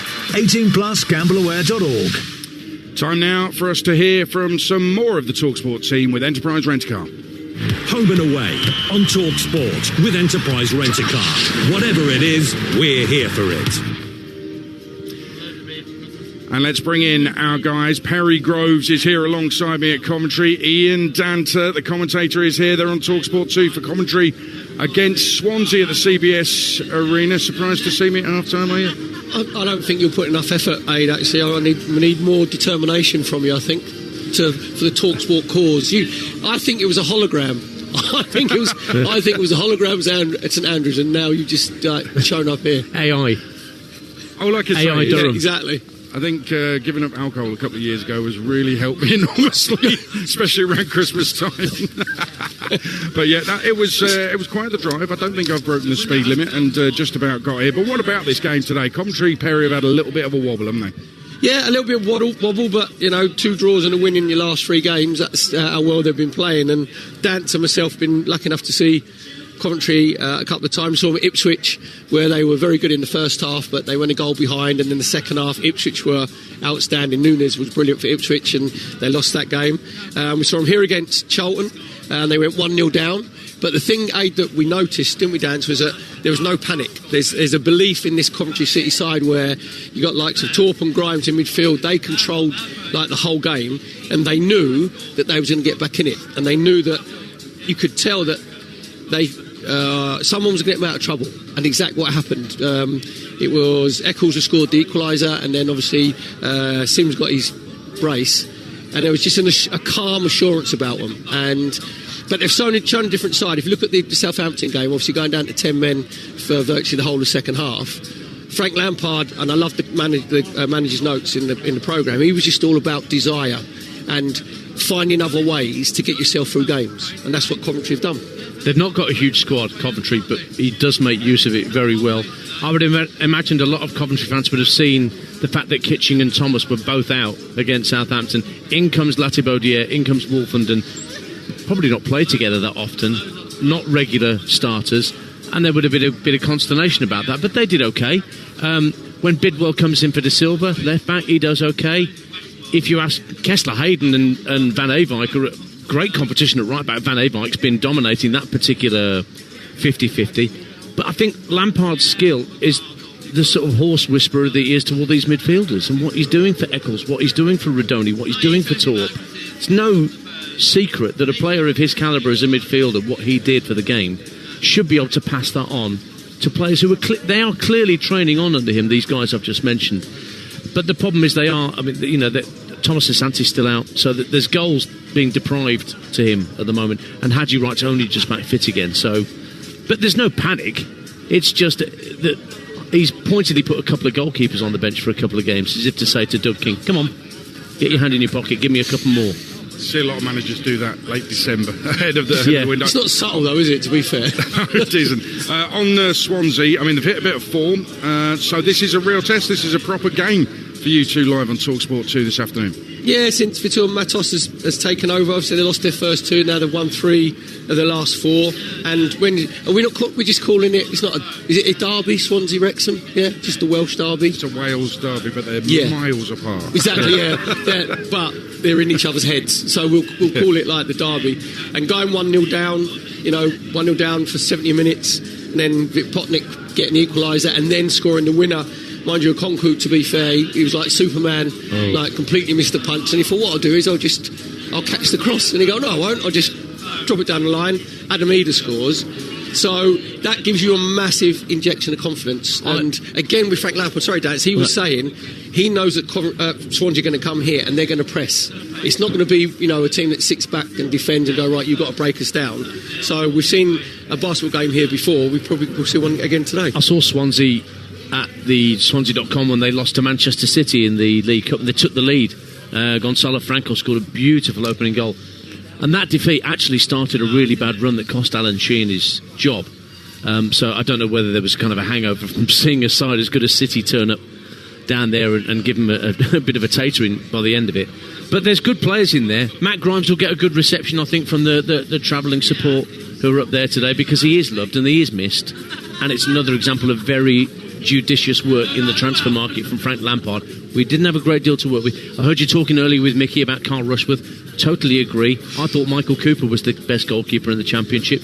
I think Rushworth has superseded him in that regard. So very clever use of the transfer market when they've not got a lot to play with budget-wise. Grimes is a stunning signing, no doubt about that. I do wonder about the Swansea away fans' reaction. We'll find out during your commentary on Talksport 2, and I'm here at the CBS to bring you the Game Day live show around the grounds, all the goals as they go in. And listen, I've already been to St Andrews, somehow made my way to the CBS for Coventry-Swansea in time for half-time at Birmingham. Don't forget, you can tell us where you're going this weekend with Enterprise Rent-A-Car. Get in touch via socials or text us on 81089. Home and away on Talksport with Enterprise Rent-A-Car. Here for it. Book now at enterprise.co.uk. Well, Birmingham players on their way back out at St Andrews. I can't quite see it from here, but Joe Shannon and Mickey Gray can. Mickey, first of all, will Derby just shut up shop and just put players behind the ball this second half? Well, it looks like they're going to make a couple of changes, Adrian. I think whether to freshen it up or a change of system, I'm not quite sure, but I think it's going to be a centre-half and a centre-midfield player coming onto the pitch. It's going to be interesting, isn't it? Because they'll be saying to themselves, well, it's up to Birmingham to break us down. We can actually come away from this stadium with a 1-0 win. We don't need to do anything special other than defend for our lives for 45 minutes. For me, it's what Birmingham bring to this second half. Can they change it up? Can they get themselves back on level terms first and foremost? But that's down to the quality that they show in the final third. Around the grounds to come from here at Coventry with me, Adrian Durham, but let's get back to St Andrews. Birmingham 0, Derby 1, Mickey Gray and Joe Shannon. 2 changes for Derby at half-time, leading by a goal to 0, but they are down to 10 men. Ben Brereton Diaz has come off, Ibu Adams coming on, and the other change sees Rhian Brewster leave the field, and Curtis Nelson, only recently back from an injury that had kept him out since January, the centre-half, is the second Derby player to come on. So those are most certainly 2 defensive changes from a Derby point of view. And Birmingham have got it all to do in the second half. Lost just 1 home league game out of 35. And that was here against Hull City on the 18th of October. No changes for Birmingham at the break. And it's all set up for an exciting second half here on Talksport as the game resumes. Birmingham all in royal blue, playing from right to left in the second half, and Derby in black and white from left to right. Birmingham immediately launched the ball long, high towards Dux, smuggled away by Adams for Derby. We'll get a word from Mickey Gray on the Derby shape in a moment, but I think it, initially at least, does look like they've stuck with a central defensive 3, although really in practice it's a flat back 5 for Derby for the second half. Birmingham on the attack towards the Tilton Road end, and Kumas trying to turn beyond Sondra Langas, who gets a foot in. It's out of play for a Birmingham throw. They dominated the first half, Birmingham, in terms of possession. They hit the post through Damari Gray, who then went off injured. Derby leading through Patrick Adjamang. Joe Ward sent off for Derby, who are going to have to play more than 50 minutes in total with 10 men. 1-0 to Derby. Iwata out to the right-hand side. Roberts for Birmingham, down by the dead ball line. Plays it backwards to Leonard. Leonard jinked away initially from Bobby Clark, but then the last touch off him via Elder's clearance. I'll give you the 2 teams. Beadle is the Birmingham goalkeeper. Iwata, Clara, Cashin and Robinson. Leonard and Paik. Roberts, Stansfield and Kumas behind Dux. And for Derby, it's Zetterstrom in goal. A 5-man defence of Langas, and Nelson has come on, Bart, Matt Clark and Elder, with Bobby Clark and Thompson with Adams in the middle, and Adjamang very much the lone striker. So it really is all hands to the pump for Derby in the second half, Mickey Gray. Yes, it is, yeah. I mean, they're just on a break here, but it's gone out of play. But it's interesting, those changes they've made, Joe, and I can tell you from an ex-player's point of view, Rhian Brewster will be absolutely fuming. Because he's gone off the pitch. Look, he's doing it for the team, of course he is, and that's what John Eustace will probably be saying to him. But he was involved in the goal that Derby County scored because of his pace in behind. He's had to go off the field because they're down to 10 men. They brought in a centre-half and a centre midfield player to try and see this game out. And I don't know whether that's a positive move from John Eustace. Do you still actually go for the game and leave Brewster on and maybe get the chance of getting a second goal and nicking this win? But we will see. Well, it's certainly an understandable move, isn't it, Mickey, if it gives Derby the win that they need to go within a point of the playoffs. Derby away at Leicester in their next game. Birmingham are at home to Southampton on Monday.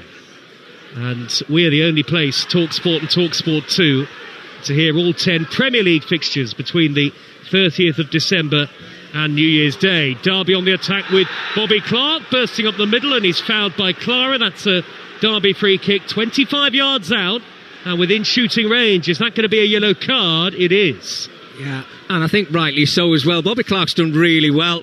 Clara knew he was on the back foot, found himself in a difficult situation because of the quick feet of Bobby Clark.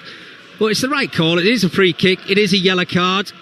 And this gives Derby another opportunity, albeit early stages of the second half. But my goodness, you've got to make these chances count. Lots of Birmingham fans still retaking their seats early in the second half here on Talksport. 3.5 minutes of it have been played. A low-key start to the second half, quite in contrast with the first, and that frenetic opening to the game. Really a frenetic 45 minutes. It's barely lost any of its tempo. But it is Derby who are 1-0 up. The 10 men of Derby. Free kick, quite a distance out actually in the end. Maybe 25 to 30 yards from goal. Elder standing over it. Bobby Clark standing over it. Plenty forward for Derby, including Matt Clark. Delivered in by Elder, and it takes a deflection off the top of the wall and loops over the top of Beadle's crossbar for a Derby corner. Oh, I tell you what, you see Elder putting his hands on his head there because he's whipped that free kick. And I think only because of the height of that Birmingham City wall is why it's gone over the top of the crossbar. That deflection took it away from the goal. It was a great opportunity, I have to say. It's still goalless at the Den. Millwall against Ipswich, which is live on Talksport 2 this lunchtime. That was a 1 o'clock kickoff. Then on Talksport 2, it's Coventry, the leaders, against Swansea, followed by Wrexham against Sheffield United at 5:30. Man United against Newcastle at 8 on Talksport. Corner for Derby, in by Elder, into the near post, headed away. Good touch that by Robinson. Matt Clark thought he'd flicked it towards goal there. It's come back to Thompson, pings it high into the penalty area. Nelson was climbing, and it drops towards Langas. Shot is blocked inside the penalty area. Very crowded 6-yard box. Birmingham try to counter. They will do with Paik, middle of his own half. Little touch by Stansfield. Wide to Duksh. Early ball first time, really poor. Blocked off by Bart. Quickly to Adjamang. The game is stretched. Derby leading 1-0. Adjamang into the penalty area now. Twisting, turning, angle very tight here for Adjamang. Oh, and he's whipped it right across the face of goal. What a ball in by Adjamang. Nobody there to get the vital touch. Adams for Derby. He crosses, cashing in the way against his old team. Well, Derby may be down to 10 men, but they look the more likely at the moment, Mickey Gray. Well, the defending from Birmingham is questionable at the moment. They're at 6s and 7s. Whenever that ball comes anywhere near their area, they're panicking. They just want to try and clear their lines. And Derby are just piling on the pressure, which is very surprising. But how did Adjamang actually get that crossing, Joe? I honestly have no idea. It's almost gone behind the dead ball line from Adjamang, and he's whipped it along the goal line. It only needed a faint glancing touch, and it would have been 2-0 to Derby. Birmingham seeking an equaliser. Roberts away on the right, plays it back with his left foot to the feet of Iwata in swinging delivery. Poor, headed away by Curtis Nelson at the heart of the Derby back line. Nelson, who played a minute of the game against Leicester City, a minute plus added time in Derby's recent defeat to Leicester. That his only appearance since January. Kumas with a reverse ball into the box. Duksh is there. Stansfield could get there. Beaten to it by the slide of the goalkeeper. Cleared it away with his legs. Now Iwata, right corner of the area.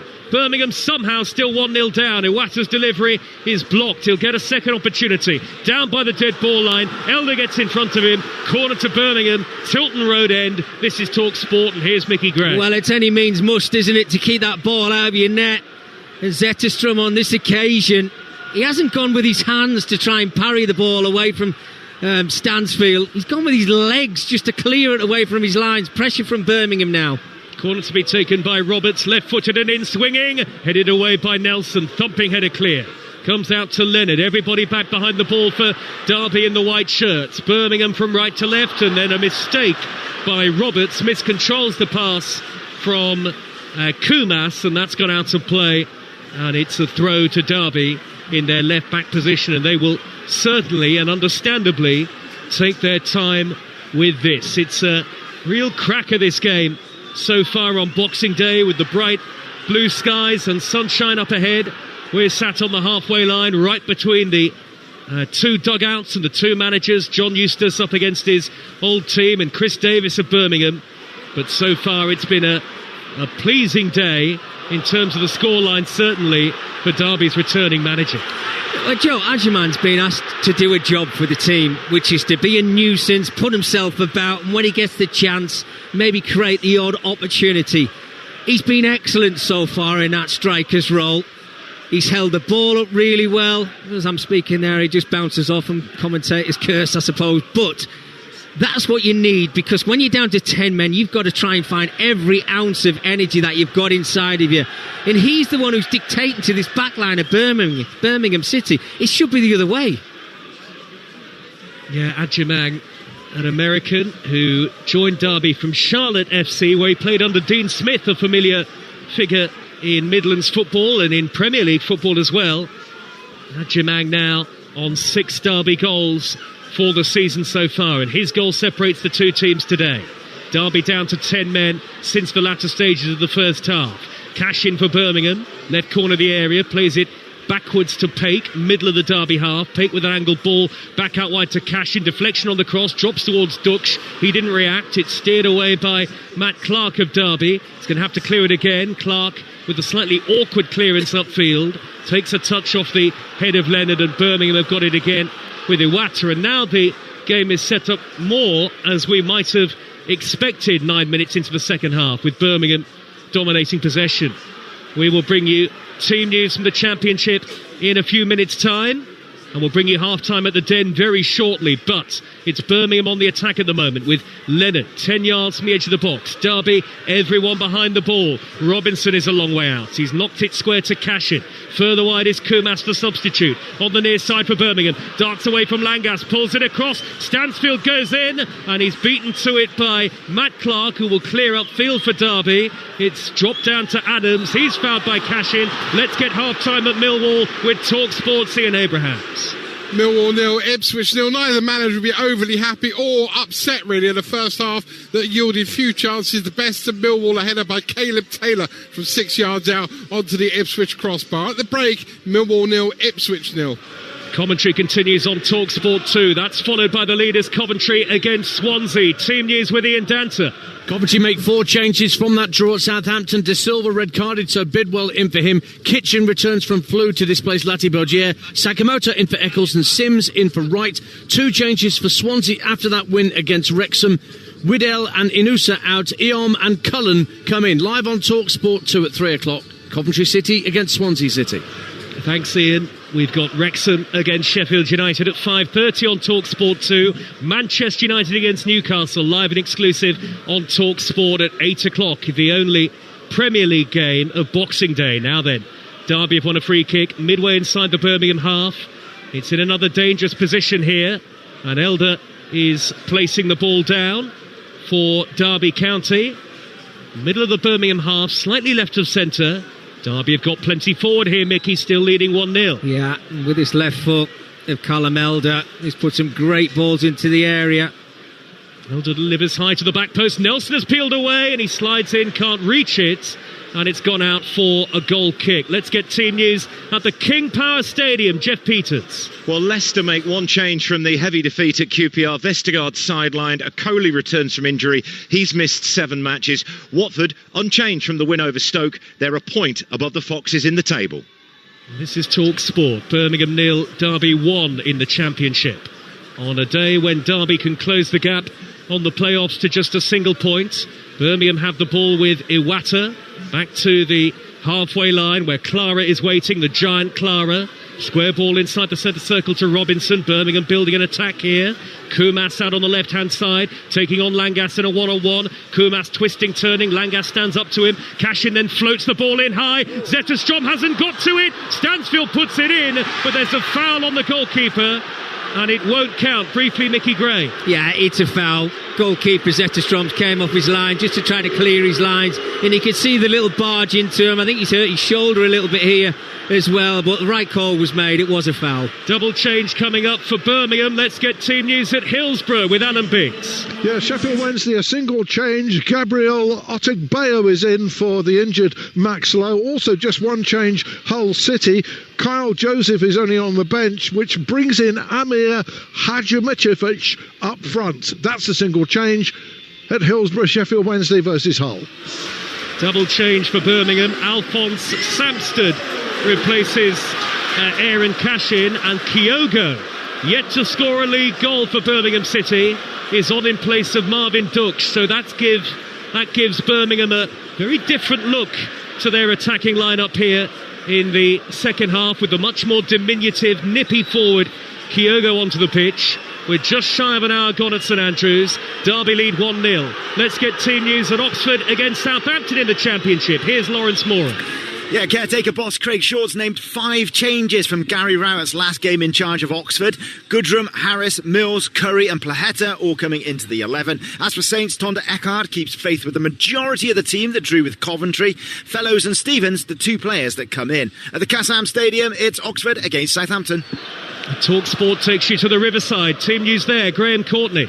Yeah, single change for the Borough by Kim Hellberg. Riley McGree, he is injured. Hamilton, therefore, coming into the midfield. As for Blackburn Rovers, Valerian Ishmael, a couple of changes from their 2-0 win at home to Millwall. Goodionson and Pickering are out. Henriksen and Hedges are the players coming in. It's the Borough against Rovers at the Riverside. A goal kick to Birmingham City here, away to the right-hand side, but they are somewhat labouring in their pursuit of an equaliser here. We haven't seen Jakob Widell Zetterström have to make a serious save in this second half so far. And I think that's why Chris Davis has made that double substitution, as Birmingham have it with Leonard, and he'll play it square now to Robinson, about 5 yards into the Derby half. We've nearly reached the hour mark at a noisy, sold-out St Andrews, but it's the 10 men of Derby who lead by a goal to nil, as Paik steers the ball out wide left, and now attacking it is Kumas, driving towards the dead ball line. Langas wins the battle, at least momentarily. Kumas teasing it backwards to Paik. Paik away on the near side. Paik has got options backwards, and one of them is Samsted. The Icelander plays it square. Little touch from Leonard back to Clara. There's a Derby man down in the box, and the referee has stopped the game. Down goes Danny Bart. Derby will waste away another few seconds, still leading 1-0. Let's go to the Hawthorns. West Brom against Bristol City. And your team news comes from Anil Kandola. Awful away run, West Brom will be very happy to be back at the Hawthorns this afternoon. Ryan Mason makes just 1 change as Chris Mepham comes into the starting 11. As for the away side, Bristol City boss Gerhard Struber makes 3 changes as Randall, Borges and Rees come into the team that beat Middlesbrough before Christmas. A big Boxing Day clash here at the Hawthorns as West Brom take on Bristol City. The big game too at Carrow Road. Here's Talksport's Mike Sewell. Well, although he's completed concussion protocols as a precautionary measure, Josh Sargent is not involved at all today. There are 2 changes though for Norwich. Matai Jurasek and Anis Ben Slimani come in for Amankwa Forson and Jacob Wright. Charlton also show 2 changes. Amari Bell is in for Kane Ramsey, and Rob Apter is replaced by 19-year-old Keenan Goff, who makes his full senior debut. It's Norwich Charlton at Carrow Road. Thank you, Mike. Derby have won a throw deep inside the Birmingham half, and the Birmingham fans here, Mickey Gray, starting to get really frustrated with the referee. Well, they are, yeah, and it was Kyogo. It was a very soft foul on Danny Bath inside the 18-yard area, Derby's 18-yard area, and he went to ground, and the referee stopped the game, and they're now singing "You're not fit to referee." But there's frustration because they're behind, they're playing against 10 men, but Derby are doing what they need to do. It's a fantastic defensive rearguard from Derby. On the attack at the moment, the away team. Adjamang dispossessed by Iwata. Got to be careful at the back there, Birmingham City. It was hacked away by Roberts upfield. Birmingham now with Stansfield shy of halfway. Good work by Bobby Clark getting in front of him. And the throw rightly goes Derby's way. The Birmingham fans might protest. I could see that from about 50 yards. Some of them couldn't see it from 2 yards. And the ball has gone straight out of play, ironically, from the Derby throw. Birmingham on the attack here at St Andrews. What a noise in the second city we've heard today throughout on Talksport. Here come Birmingham with Kumas. Infield from the left-hand side. He's about 30 yards out. He smuggles it up towards Stansfield, who's stretching, couldn't get it back to Kumas. Derby have been excellent, the 10 men. They lead 1-0. Birmingham, though, on the attack. Wide right is Roberts. Onto the favoured left foot. Scampers infield. Prods it to the edge of the penalty area. Bart clears. There'll be a free kick, though, for a late challenge by Elder. Close to the edge of the Derby penalty area. So let's quickly take you to Fratton Park. Team news there. Pompey QPR. Here's Simon Hill. Yeah, a game with ramifications for both the top and the bottom end of the championship. 2 changes for Pompey. Zach Swanson comes in at left back for Jordan Williams, and Harvey Blair replaces the injured Josh Murphy. 1 change for Queen's Park Rangers. Steve Cook comes into the defence for Jake Clark-Salter. Rangers looking to go into the top 6. Pompey looking to climb away from the bottom 3. It's Portsmouth against Queen's Park Rangers at Fratton Park. And we will take you to the Bet365 in just a few moments on Talksport. First, though, this free kick for Birmingham, and what are they going to do from this, Mickey Gray, I wonder? Well, the quality that Leonard showed so far in the game, you're expecting the ball to be in the right place, but have they now got that willing player who actually wants to try and get on the end of this? Well, Leonard standing over it, 25, 30 yards out, right of centre, plenty forward in blue, everybody back in the black and white shirts of Derby County, who lead 1-0. We're in the 64th minute. Leonard at the Tilton Road end, whips it in. Robinson at the back post trying to bundle it in. He has! It's smuggled over the line. Only just. It's an equaliser for Birmingham City. Derby couldn't keep it out. It went through the legs of Zetterstrom. Robinson takes the credit. Birmingham won. Derby won. Wow. Well, listen to that support. We talked about the quality that Mark Leonard has showed from his set pieces. Well, he didn't let anybody down on this occasion. He's whipped it towards the far post. I actually think Derby should have done better and cleared their lines. They didn't do that. Robinson's just brave. He's up against two centre-halves. He wants it more. He wins it. The ball drops, and you're right, the goalkeeper, can he do better? I think he can. But Robinson's not bothered about that. He just bundles the ball into the back of the net, just creeps over the byline into the back of the net. And now a tangle on the far side of the field. Matt Clark and Stansfield and the Birmingham fans around us in the main stand are not at all happy with that. But it's Robinson's first goal for Birmingham City, and it was over the line, and it's now 1-1. So we're set up for a fantastic final quarter of the game here at St Andrews.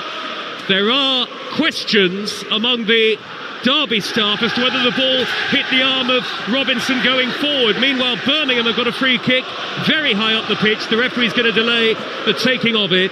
It's about midway into the Derby half. Was there any sign of a handball, Mickey Gray? Well, that's what I'm saying, Joe. When he jumped in between the two Derby centre-halves, there's only one way he can get to that ball. He's leaning in with his arm, and I'm sure there was a bit of contact there.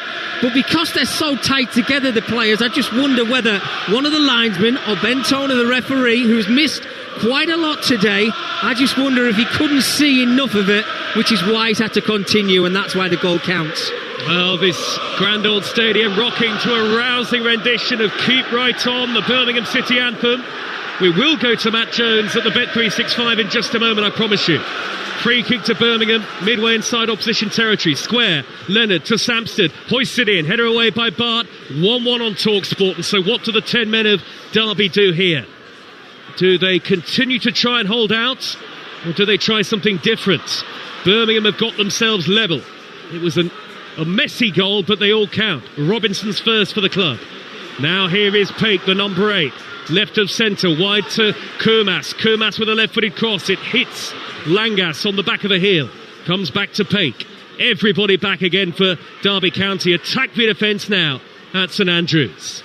Robinson will nudge it square to Clara. A big defender standing over it, and he's worked it wide to the far side, the right. Roberts now onto the favoured left foot, squaring infield to Leonard, pokes it on towards Samsted, and it's smuggled out of play by Danny Bart. Let's get that team news from Matt Jones at Stoke. 3 changes for Stoke from their defeat to Watford before Christmas. Pearson, Seiko and Umbama are back. Talavierov and Zonzi and Bozinic are the players dropped to the bench. As for Preston, Jebuson's back from injury and McCann starts. That's in place of Devine and Dobbin. It's Stoke against Preston from 3 o'clock. Thank you, Matt. Adrian Durham will take you around the grounds on Talksport from 2:30. Robinson, edge of the D, left-footed shot! Tipped over by Zetterstrom. Well, he scored from a yard out, Jack Robinson. He nearly scored from 25 yards, Mickey Gray. Well, you get your first goal. Why not try and get the second? What a strike. Patient build-up play, this time from Birmingham. Robinson gets it onto his left foot, 25, 30 yards out. Super strike and an outstanding save also. Flying save by Zetterstrom, who might have done better with the equalising goal. I think, Mickey, you mentioned that. Delivery in by Leonard, high to the near post. Robinson up there again, it's headed away. 1-1 the score. Birmingham have it. Birmingham at this ground that they know and love so well, and they have a fantastic record this year at St Andrews. They almost never lose here.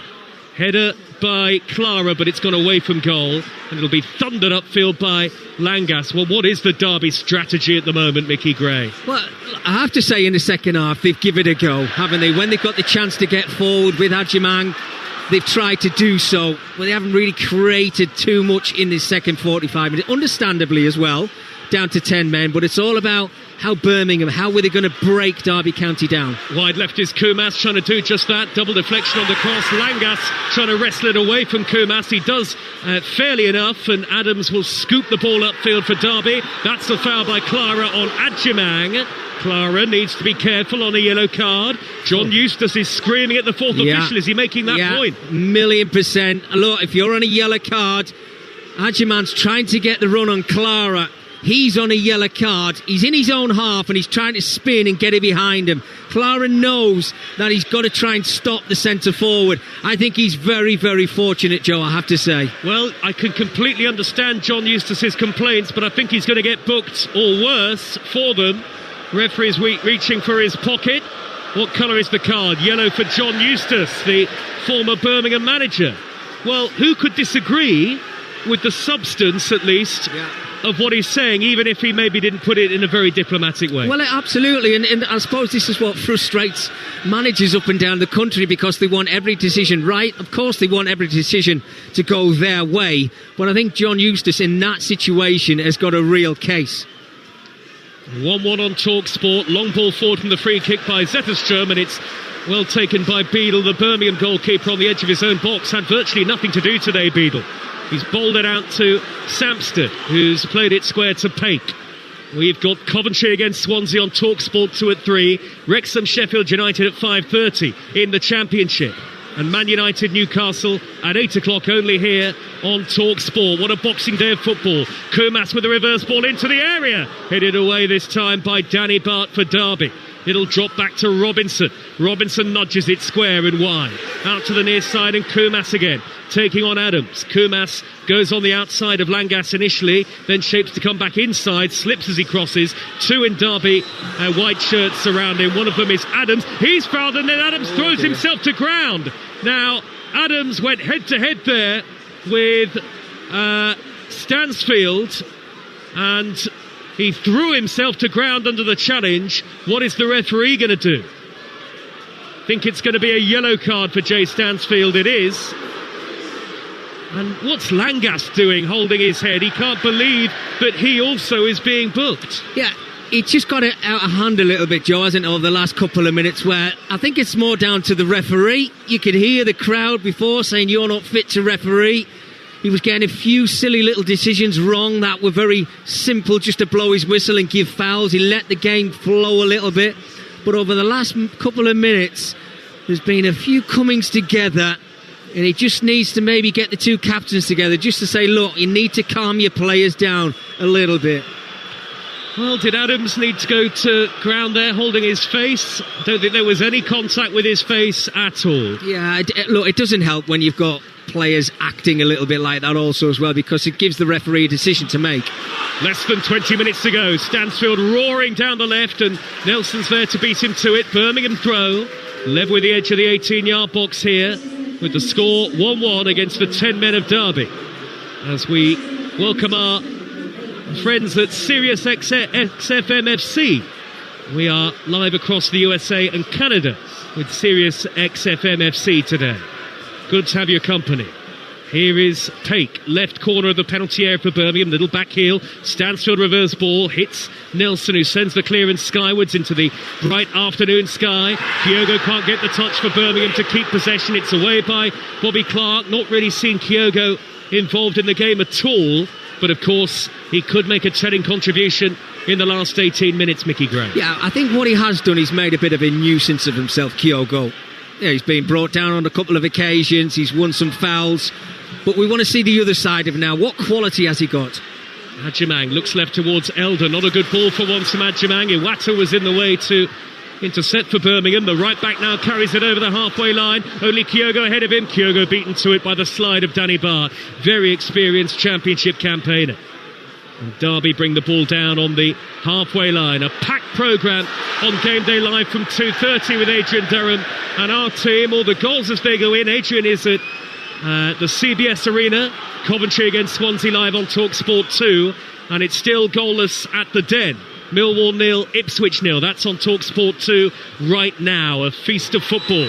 Adams caught by Paik. That'll be another yellow card. And, well, it does feel like the referee is losing a bit of a grip on this game. Paik booked now. And I think John Eustace is still shaking his head, Mickey, and still saying that, well, with all these yellow cards that we have had, why was there not a second booking for Clara? Yeah, I mean, look, that was the one, wasn't it, when Clara was in his own half and the ball was played over the top and he was blocked, wasn't he? And if you're on a yellow card like Clara already was, I think you're playing on a tightrope. You have to be so careful. And as I mentioned before, look, it's got a bit scrappy, a little bit messy, and that'll probably suit Derby County, but you can understand, and you just mentioned him there, Joe, John Eustace is going crazy, but now, because he's on a yellow card himself, he has to be careful. It'll be interesting to hear the views of Chris Davis post-match and John Eustace about that goal from Robinson, the equaliser. The ball does appear to come off his arm in the build-up. Adams tearing away down the right for Derby, meanwhile. Into the area, Samsted in the way to block him off, and Samsted then dragged to the ground by Adams, the assistant flagging, and it's a free kick to Birmingham. A really full-blooded championship game today, and we've still got 15 minutes plus added time to go. Credit to Derby for initially hanging on at 1-0 up. Now it's 1-1. They've had 10 men, Derby County, since the 39th minute. Roberts shuffling away down the right for Birmingham. Good tackle, sliding in by Callum Elder. And this is where the Derby County players will be starting to feel it. It's taking effect on the legs, the tiredness, the brain starts to switch off a little bit as well. And they've got to try, if they possibly can, to be concentrated. And on the left for Birmingham is Kumas, one-on-one with Langas, who times the tackle well and then gets across Kumas a second and third time. Sondra Langas, excellent defender. That's been a good battle, that, Joe, hasn't it? With Kumas since he came onto the pitch, and Langas in a 1v1 situation. I think the defender's getting the better of it at the moment, but Kumas has put some very good balls into the area. Samsted close to the corner flag, Tilton Road end. Kyogo twisting and turning into the box. Nelson gets across. There's absolutely nothing in that challenge. Oh, and Nelson has words with Kyogo. Not happy with the way that he went down. Then he says that Kyogo's kicked out at him. Referee Bentona says just get on with it.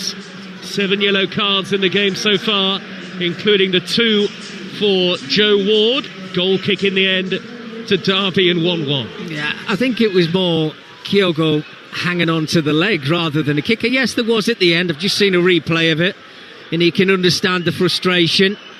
But this is the way that the referee has let the game go in the last 5 to 10 minutes. It's gone a little bit scrappy, and players are getting away with things that they should not. Well, for the 10 men of Derby, the gap to the playoffs, if it stays like this, will be 3 points. For Birmingham, it will be 5 points. 14 minutes to go. I think there might be more changes on the way for Birmingham City, maybe. We'll keep you up to date as soon as we can see any activity. Lyndon Dykes is going to come on for Birmingham. At least one change, I think maybe as many as 3. Anyway, here come Birmingham with Leonard, forward of the centre circle. Leonard has got an option to the left. It's Kumas once again. Lewis Kumas back to Robinson, middle of the Derby half. 1-2 with Leonard. No cutting edge at the moment for Birmingham. It is 1-1. Roberts right corner of the penalty area, drills it in low to the near post, and it takes a deflection, goes behind for a corner. Yeah, not mention Patrick Roberts too much in this second half. He was excellent in the first 45 minutes. Maybe they've got to try and get that ball over to that right-hand side to use his trickery to maybe get them that winning goal. Corner coming up, but there'll be the changes first for Birmingham, and lots of height about to come into the team. Kumas, the substitute, is substituted with 13 minutes to go. Williamson certainly provides plenty of height, as does Lyndon Dykes, and he is going to replace Mark Leonard.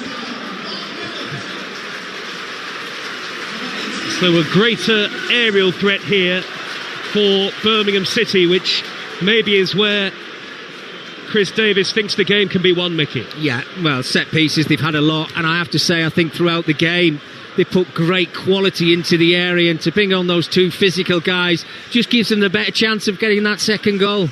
Roberts will take the corner, left-footed and in-swinging, high into the 6-yard box and over the head of Stansfield at the back post, and it's another goal kick to Derby County. It might have been better just standing still on that occasion. Jay Stansfield found himself free at the back post as that ball was whipped in from the corner from Roberts. But Stansfield went to try and get himself in between the posts, if you like, and as he leaped, it was just too high for him to get any contact on that ball whatsoever. Well, the live football doesn't stop after Boxing Day. We're the only place to hear all 10 Premier League games between the 30th of December and the 1st of January on the Talksport network. Adjumang at the other end of the field for Derby. Away to our right, haven't looked towards that end very much in the second half. The 10 men of Derby win a throw through Adjumang, who has been absolutely tireless in his effort and commitment to the cause. Yeah, he has.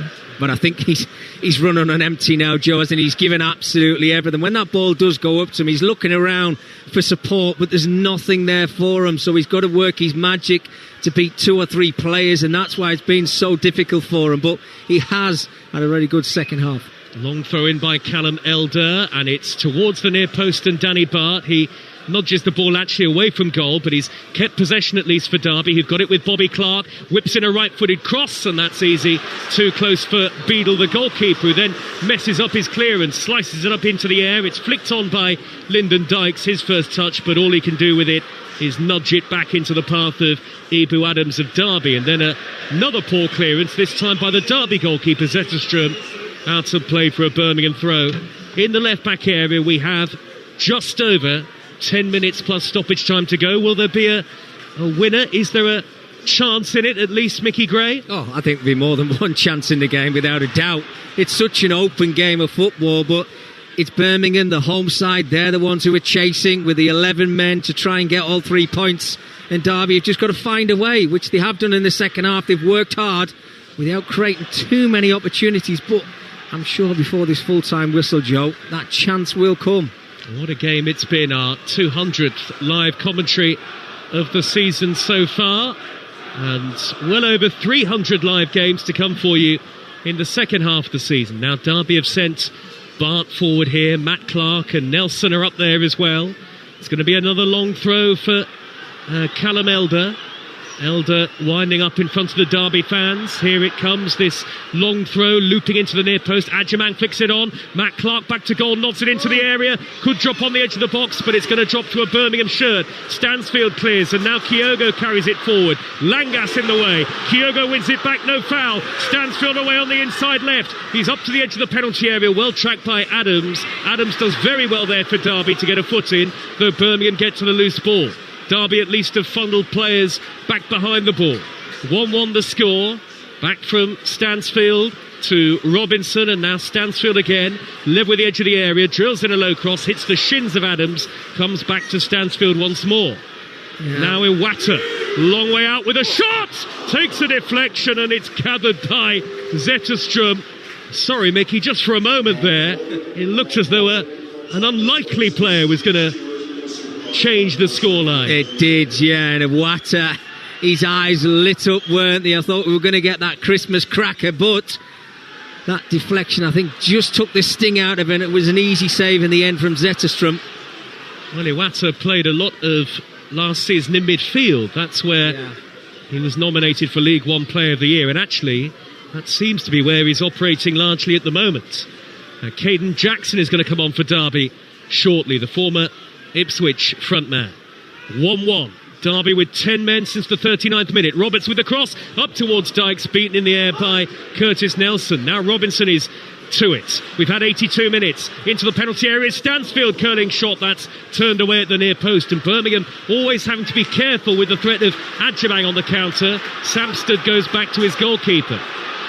Yeah, it's just pressure after pressure now from Birmingham, trying to come up with the answer to get this winning goal. Roberts with a weaving run down the right, and the last touch on his cross comes off Matt Clark. It's another Birmingham City corner, and I don't think Adjumang has got long left in this game, because Jackson, a front man, is surely going to replace him. Yeah, just hanging on to his knee a little bit, wasn't he, Adjumang? As if he had a little bit of a knock, and he is limping back towards the penalty spot at the moment. Just wonder if he's the one to be replaced for Jackson, as Birmingham yet again have another corner. 117 home league games this calendar year, Birmingham.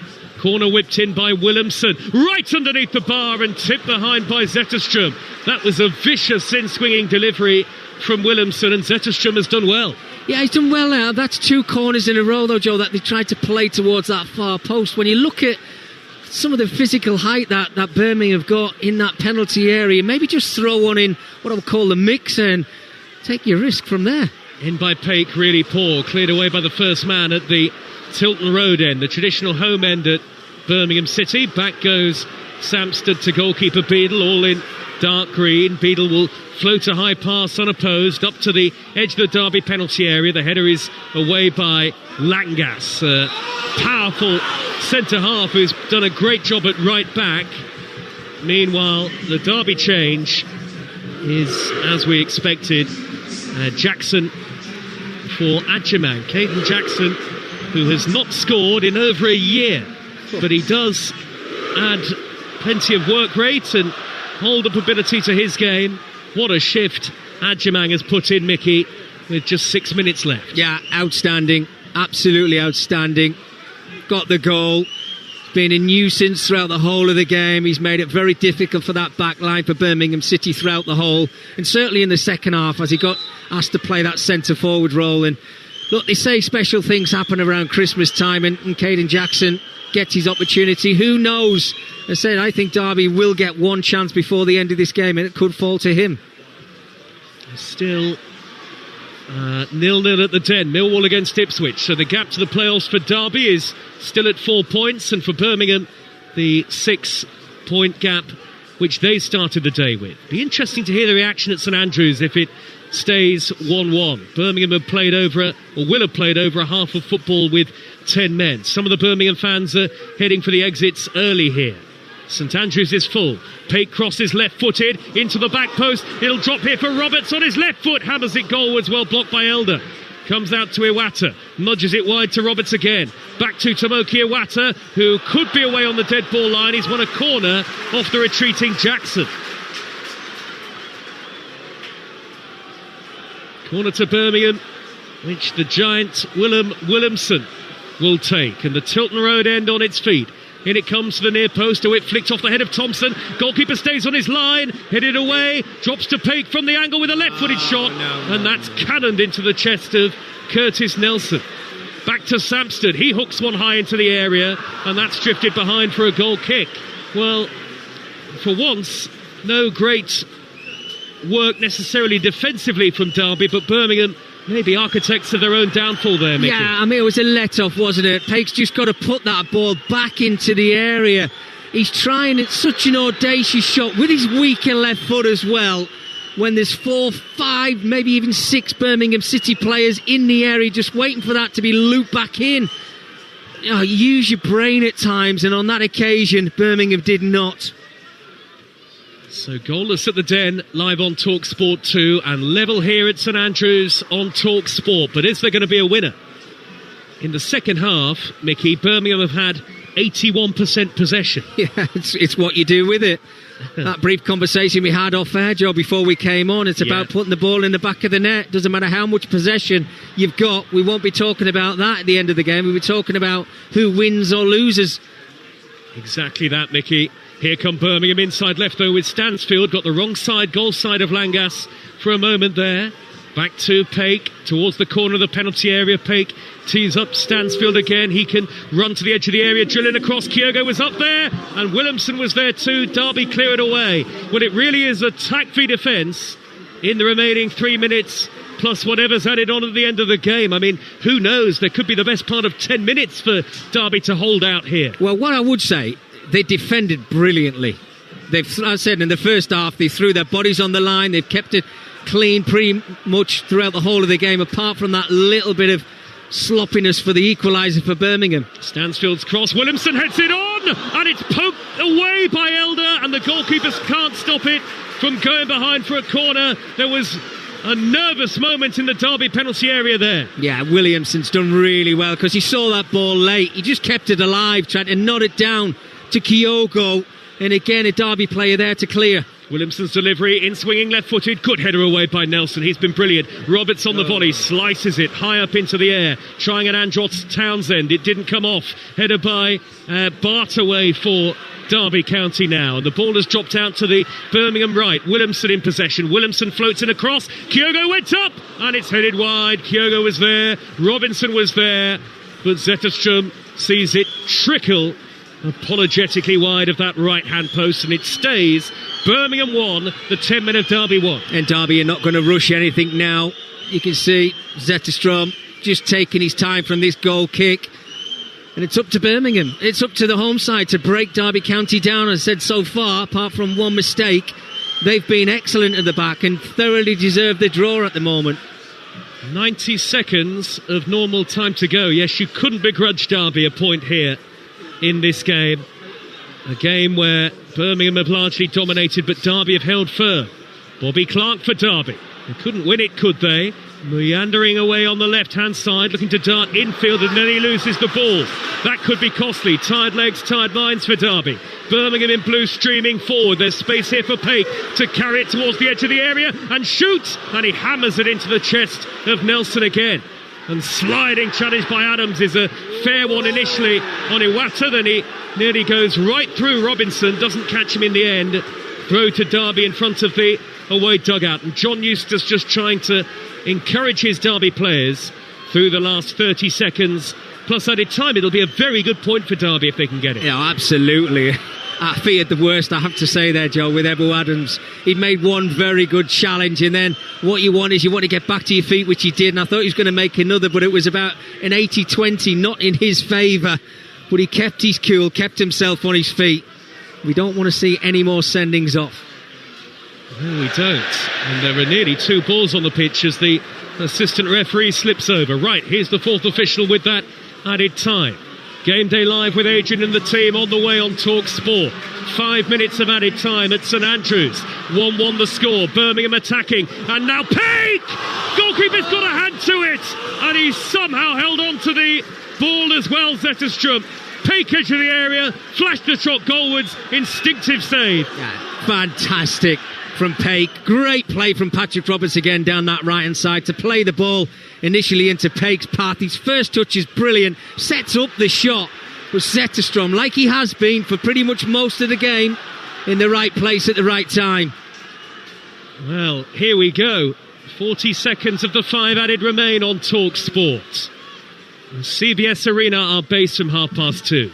It's also our live commentary on Talksport 2 at 3. Coventry Swansea. Robinson for Birmingham. About 25 yards out. Wide left to Stansfield. Stansfield with a teasing cross into the area. And that's over the head of everybody. Behind for a goal kick. And more now of the Birmingham fans are heading for the exits. And the 10 men of Derby are nearly there. Well, they've just got to keep committing forward with Birmingham, as they already have done. Not quite sure it's working for Stansfield over on this left-hand side. I just wonder whether a change with bringing Kyogo over to the left-hand side and maybe putting Stansfield through the middle for the last remaining minutes of this game just might give them a little bit of a different option. If you haven't scored, why would you have a striker up there who hasn't scored goals? Get Stansfield as close to that goal as you possibly can. 90 seconds through the 5 added minutes as that's a high boot by Clara, and surely now Clara is going to be off here. High boot on Adams. Here comes the referee. Straight red for Clara in the end. He is off, and it's 10 against 10 with the score 1-1 in stoppage time. Well, what a ridiculous challenge from Christoph Clara. The ball's going nowhere. It's going down the line. Try to picture this. He's left the ground. He could have actually gone with his head. He's raised his foot above his head and made contact. Already on a yellow card. Fortunate to actually still be on the pitch. And you go and do something as ridiculous as that. Deserved yellow card. I don't think, Joe, if he not had a yellow card, I think he would have just got a straight red in that situation. Stupid foul. Well, it was a straight red given by Bentona, so you're absolutely right, Mickey. Regardless of the fact he was already on a booking, he was always going off anyway.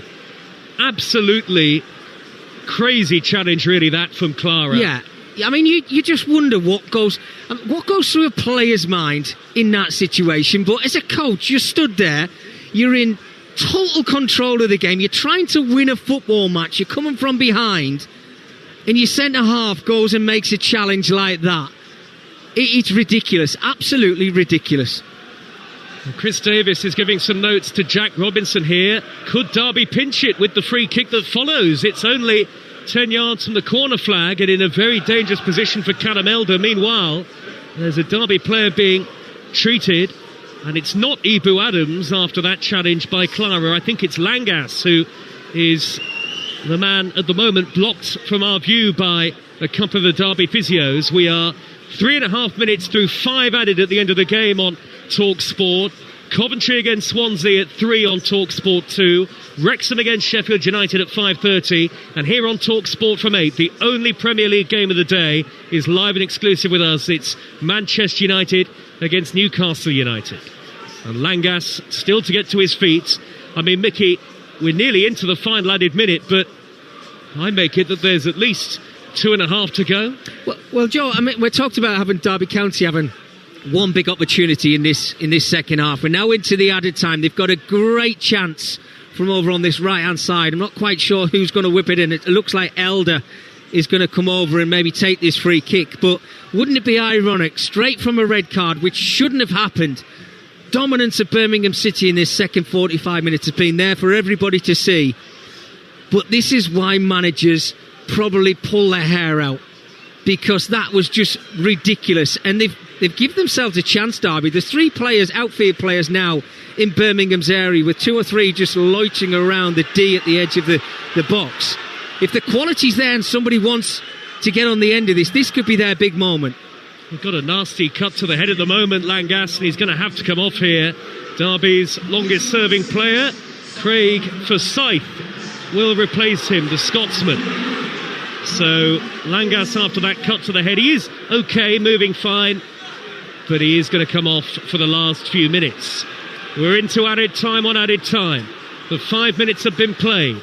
Birmingham 1, Derby 1. Now both teams are down to 10 men.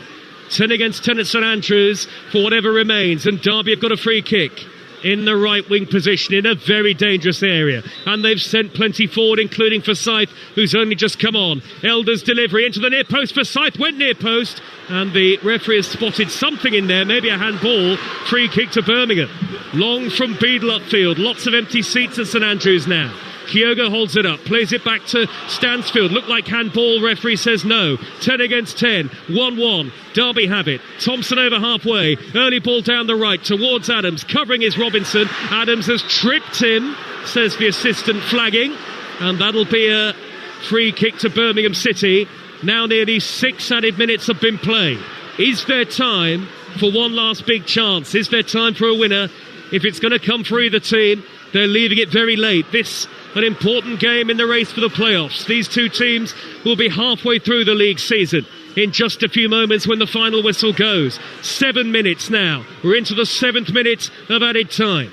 Birmingham have it with Paik. Reverse ball. Stansfield chasing. Cleared away by Forsyth. Good touch away by Forsyth. Comes to Kyogo. Head effort is headed away by Matt Clark. We were right behind that, Mickey. Thought it was in for a moment. Well, again...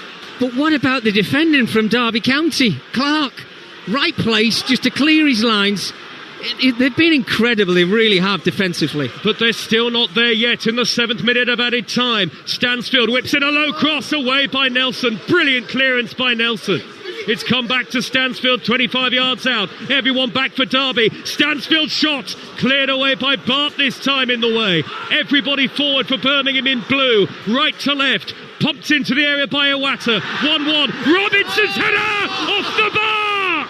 And Matt Clark gets to the rebound first and clears it away. Birmingham fans can't believe it, Mickey Gray. Look, this game just had a bit of everything, hasn't it? What a header from Robinson. Looked like it was just going to drop underneath the crossbar. Into the 8th minute of added time. Stansfield to chip it in. Zetterstrom is there. And that might just about be that. Well, what a moment it nearly was for Jack Robinson, who scored the equaliser and probably for a moment or two thought he'd scored the winner. Suddenly it's all Birmingham. The 10 men of Birmingham against the 10 men of Derby. Birmingham 1, Derby 1. We are in the 98th minute of the game now. Jackson goes down and wins a free kick for Derby on halfway. And that's the cue for more Birmingham fans to head for the exits here. And I would think, Mickey Gray, that we have now had the required allotted time. Well, there can only be seconds left. But I keep an eye on the referee, Bentona, and he's not looked at his watch once when we've got past the 95 minutes. I know there was a stop in play, but surely this is the last big opportunity of the game, and it's going to fall to Derby County. Forsyth over the free kick. It's on the halfway line. Birmingham holding a very high line. Forsyth high on the diagonal up towards Danny Bart, who's forward. He heads it on. Nelson's in the area. Nelson! Out comes the goalkeeper. Got there first. The offside flag was up anyway. Surely the last chance for Birmingham. We're in the 99th minute of the game. Birmingham 1, Derby 1. This is Talksport. Long by Jack Robinson for Birmingham. Header away by Callum Elder. Drops to the halfway line. Header on by Williamson again. Still we play on. It's come to Sampsted away on the right. Out to Roberts. Roberts with an early ball into the penalty area. Matt Clark heads it clear this time. Derby have it with Adams. And a foul by Paik, which brings up another Derby free kick. Paik on a yellow card. We've seen bookings for that kind of challenge in this game. Not this time. I must say, Joe, I don't think anybody wants to go home, does it? I'm not complaining because the game's been absolutely brilliant, but what? We must be 100 minutes in now, surely. We are into the 100th minute. You are correct, Mickey Gray. I love it. 1-1. What a brilliant start to Boxing Day on the Talksport network, and you don't need to go anywhere else. I'm amazed there haven't been more goals, but it's had just about everything else. And now the final whistle does blow. Boos at St Andrews as the points are shared. It finished 10 against 10 after Clara's late red card for Birmingham. But massive credit to Derby, who played for more than 50 minutes. More than an hour in the end, with 10 themselves after Joe Ward's dismissal late in the first half. At that point, Derby were ahead through Patrick Adjamang. Jack Robinson with a scrambled and somewhat controversial equaliser to level the match. Robinson then hit the bar in added time for Birmingham. Great start to Boxing Day, bit of a Christmas cracker, but there is no winner at the end. It finishes Birmingham 1, Derby 1. Oh, Mickey Gray, you're right. I don't think anybody wanted it to end. It was so good. It was full of drama. There was some good football in there as well, and no little controversy. I mate, you're right. I don't think the referee had a great game, but let's talk about the late red for Clara first of all, because he probably should have been sent off for 2 yellows earlier. He was a bit of an idiot. He's then gone and kicked someone in the head on the touchline when there's no need whatsoever. He's going to miss Southampton at home, Watford away, and Coventry at home. That's your captain of Birmingham City. Yeah, and Adrian, they can ill afford that at the moment. You know, you need your captain, you need your leader. And I said it was reckless, it was stupid, any word you can think of. Why he made that challenge in the first place, I do not know, because they were obviously in the ascendancy the whole of that second half. He didn't need to make it. He was fortunate. He pulled a Derby player down on the halfway line. He was fortunate not to get a second yellow card then. It was as if in his mind he wanted to get sent off today for some reason. And you cannot have that as a manager. And I hope that his manager has a word with him. He's going to miss some important games. And these important games coming up might spearhead Birmingham City towards those their playoff positions. But overall, I have to say, that was stupid. But what a game of football from start to finish, I have to say. Terrific. And listen, Clara is one of their better players. You know, he was bought from the Bundesliga, 25 years old. He's not inexperienced. He would have been taught that you just go there and shield. You make sure that the wide player can't deliver a ball in. You put him on his wrong foot, or just, if you can, toe the ball out of play, fine. But you don't go in like that. It's madness. On the referee, I mean, the goal should have been disallowed, in my opinion. Jack Robinson kind of scoops it up with his arms. He controls it with his arms. It should be disallowed. And some might say, well, that's the reason you should have VAR in the Championship. No, I'm afraid not. At least one of the officials has to see that. It's so obvious. Yeah, and I said that in commentary, Adrian. I think that was the only reason Robinson has got away with it, because as he makes that challenge and he goes in between the two Derby County defenders, maybe the referee can't see it, but one of the officials has to see that. They're the important moments. The pressure was on Derby County to keep the ball out of their net, but that was a problem. I think the goalkeeper needs maybe somebody to ask a question as well, Zetterstrom, because he had to do better with the finish. He should have been a lot braver as Robinson went in on him and played the ball through his legs. But apart from that, Adrian, Derby County, and it's all, you talk about the back four or the back five, they defended for their lives today. I can't remember how many times they've blocked shots today from start to finish in the game. They were excellent, and I think that's why they deserve something from the game today. Yeah, John Eustace said this week the aim is to establish Derby as a solid championship team. That's their target this season. Playing like that, they're going to have no problem with that whatsoever. It could well overachieve on that target. But for Birmingham City now, Mickey, it's 2 points from 5 games. And the problem you and I talked about at St Andrews pre-kick-off, that they can't put the ball in the back of the net, has been highlighted yet again today. They've had over 73% of the ball. They've had 25 efforts on goal, 9 on target. They've scored 1 goal that should have been disallowed, and their XG is well over 3.2. Yeah, and they've scored 1 goal that should have been disallowed. I mean, the stats do not reflect well for Chris Davis. Yeah, it's a concern, isn't it? It really is. And albeit, look, they haven't lost the game today, but this is a game, certainly when Derby County went down to 10 men, that they have to win. If their away form is as poor as it is, Adrian, you have to win your home matches to give yourself a chance of getting anywhere near those playoff positions. And we can't point the finger at anybody or anybody at Birmingham, because albeit last season they go out and they spend over £12.5 million on centre forwards. So they've got the personnel, they've got the players to put the ball in the back of the net. What was a little bit concerning for me late on in the game is they bring Kyogo on, Adrian, who hasn't got a goal this season. They put him as the centre forward and they put Stansfield over on the left-hand side. Now, if you want to try and find a winning goal, surely you put the player who knows where the back of the net is in the middle of the goal rather than out on the left-hand side. So there's decisions like that might not look big to anybody else. But as I'm watching that game, and look, I haven't seen a lot of Birmingham City this season, but that is a worry for me, because you want to win football matches, put the right people in the right places to go and win that game for you. Yeah, absolutely, totally agree with that. I think most Birmingham fans would agree that he's wasted if he's not in front of goal. And yeah, put him as a 10 if you've got a decent 9. But if you haven't got a decent 9, then Stansfield goes there. He's the top scorer.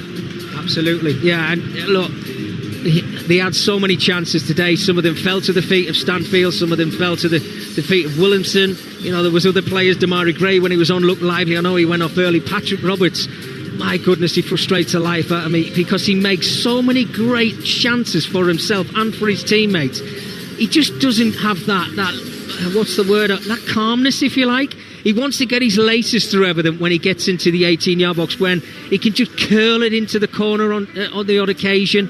And he had some big chances today as well. That's 2 points dropped for Birmingham today, there's no question of it. And just to finish off briefly, I mean, that chance for Jack Robinson, he's looped the header. It's hit the bar.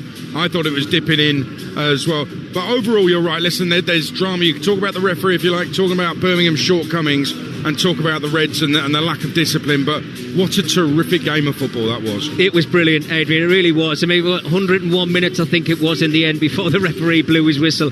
I wish it was 191, because it was end-to-end from the start to finish. It was brilliant. It had a bit of everything, and I think the right result in the end. Mickey Gray, thank you very much. Our first live exclusive offering on Talksport from St Andrews finishes all square. Birmingham City 1, Derby County 1. I'm Adrian Durham here at the CBS Arena. Coventry about to take on Swansea. Coventry, top of the championship table. We're around the grounds with all the goals as they go in. Next on Talksport.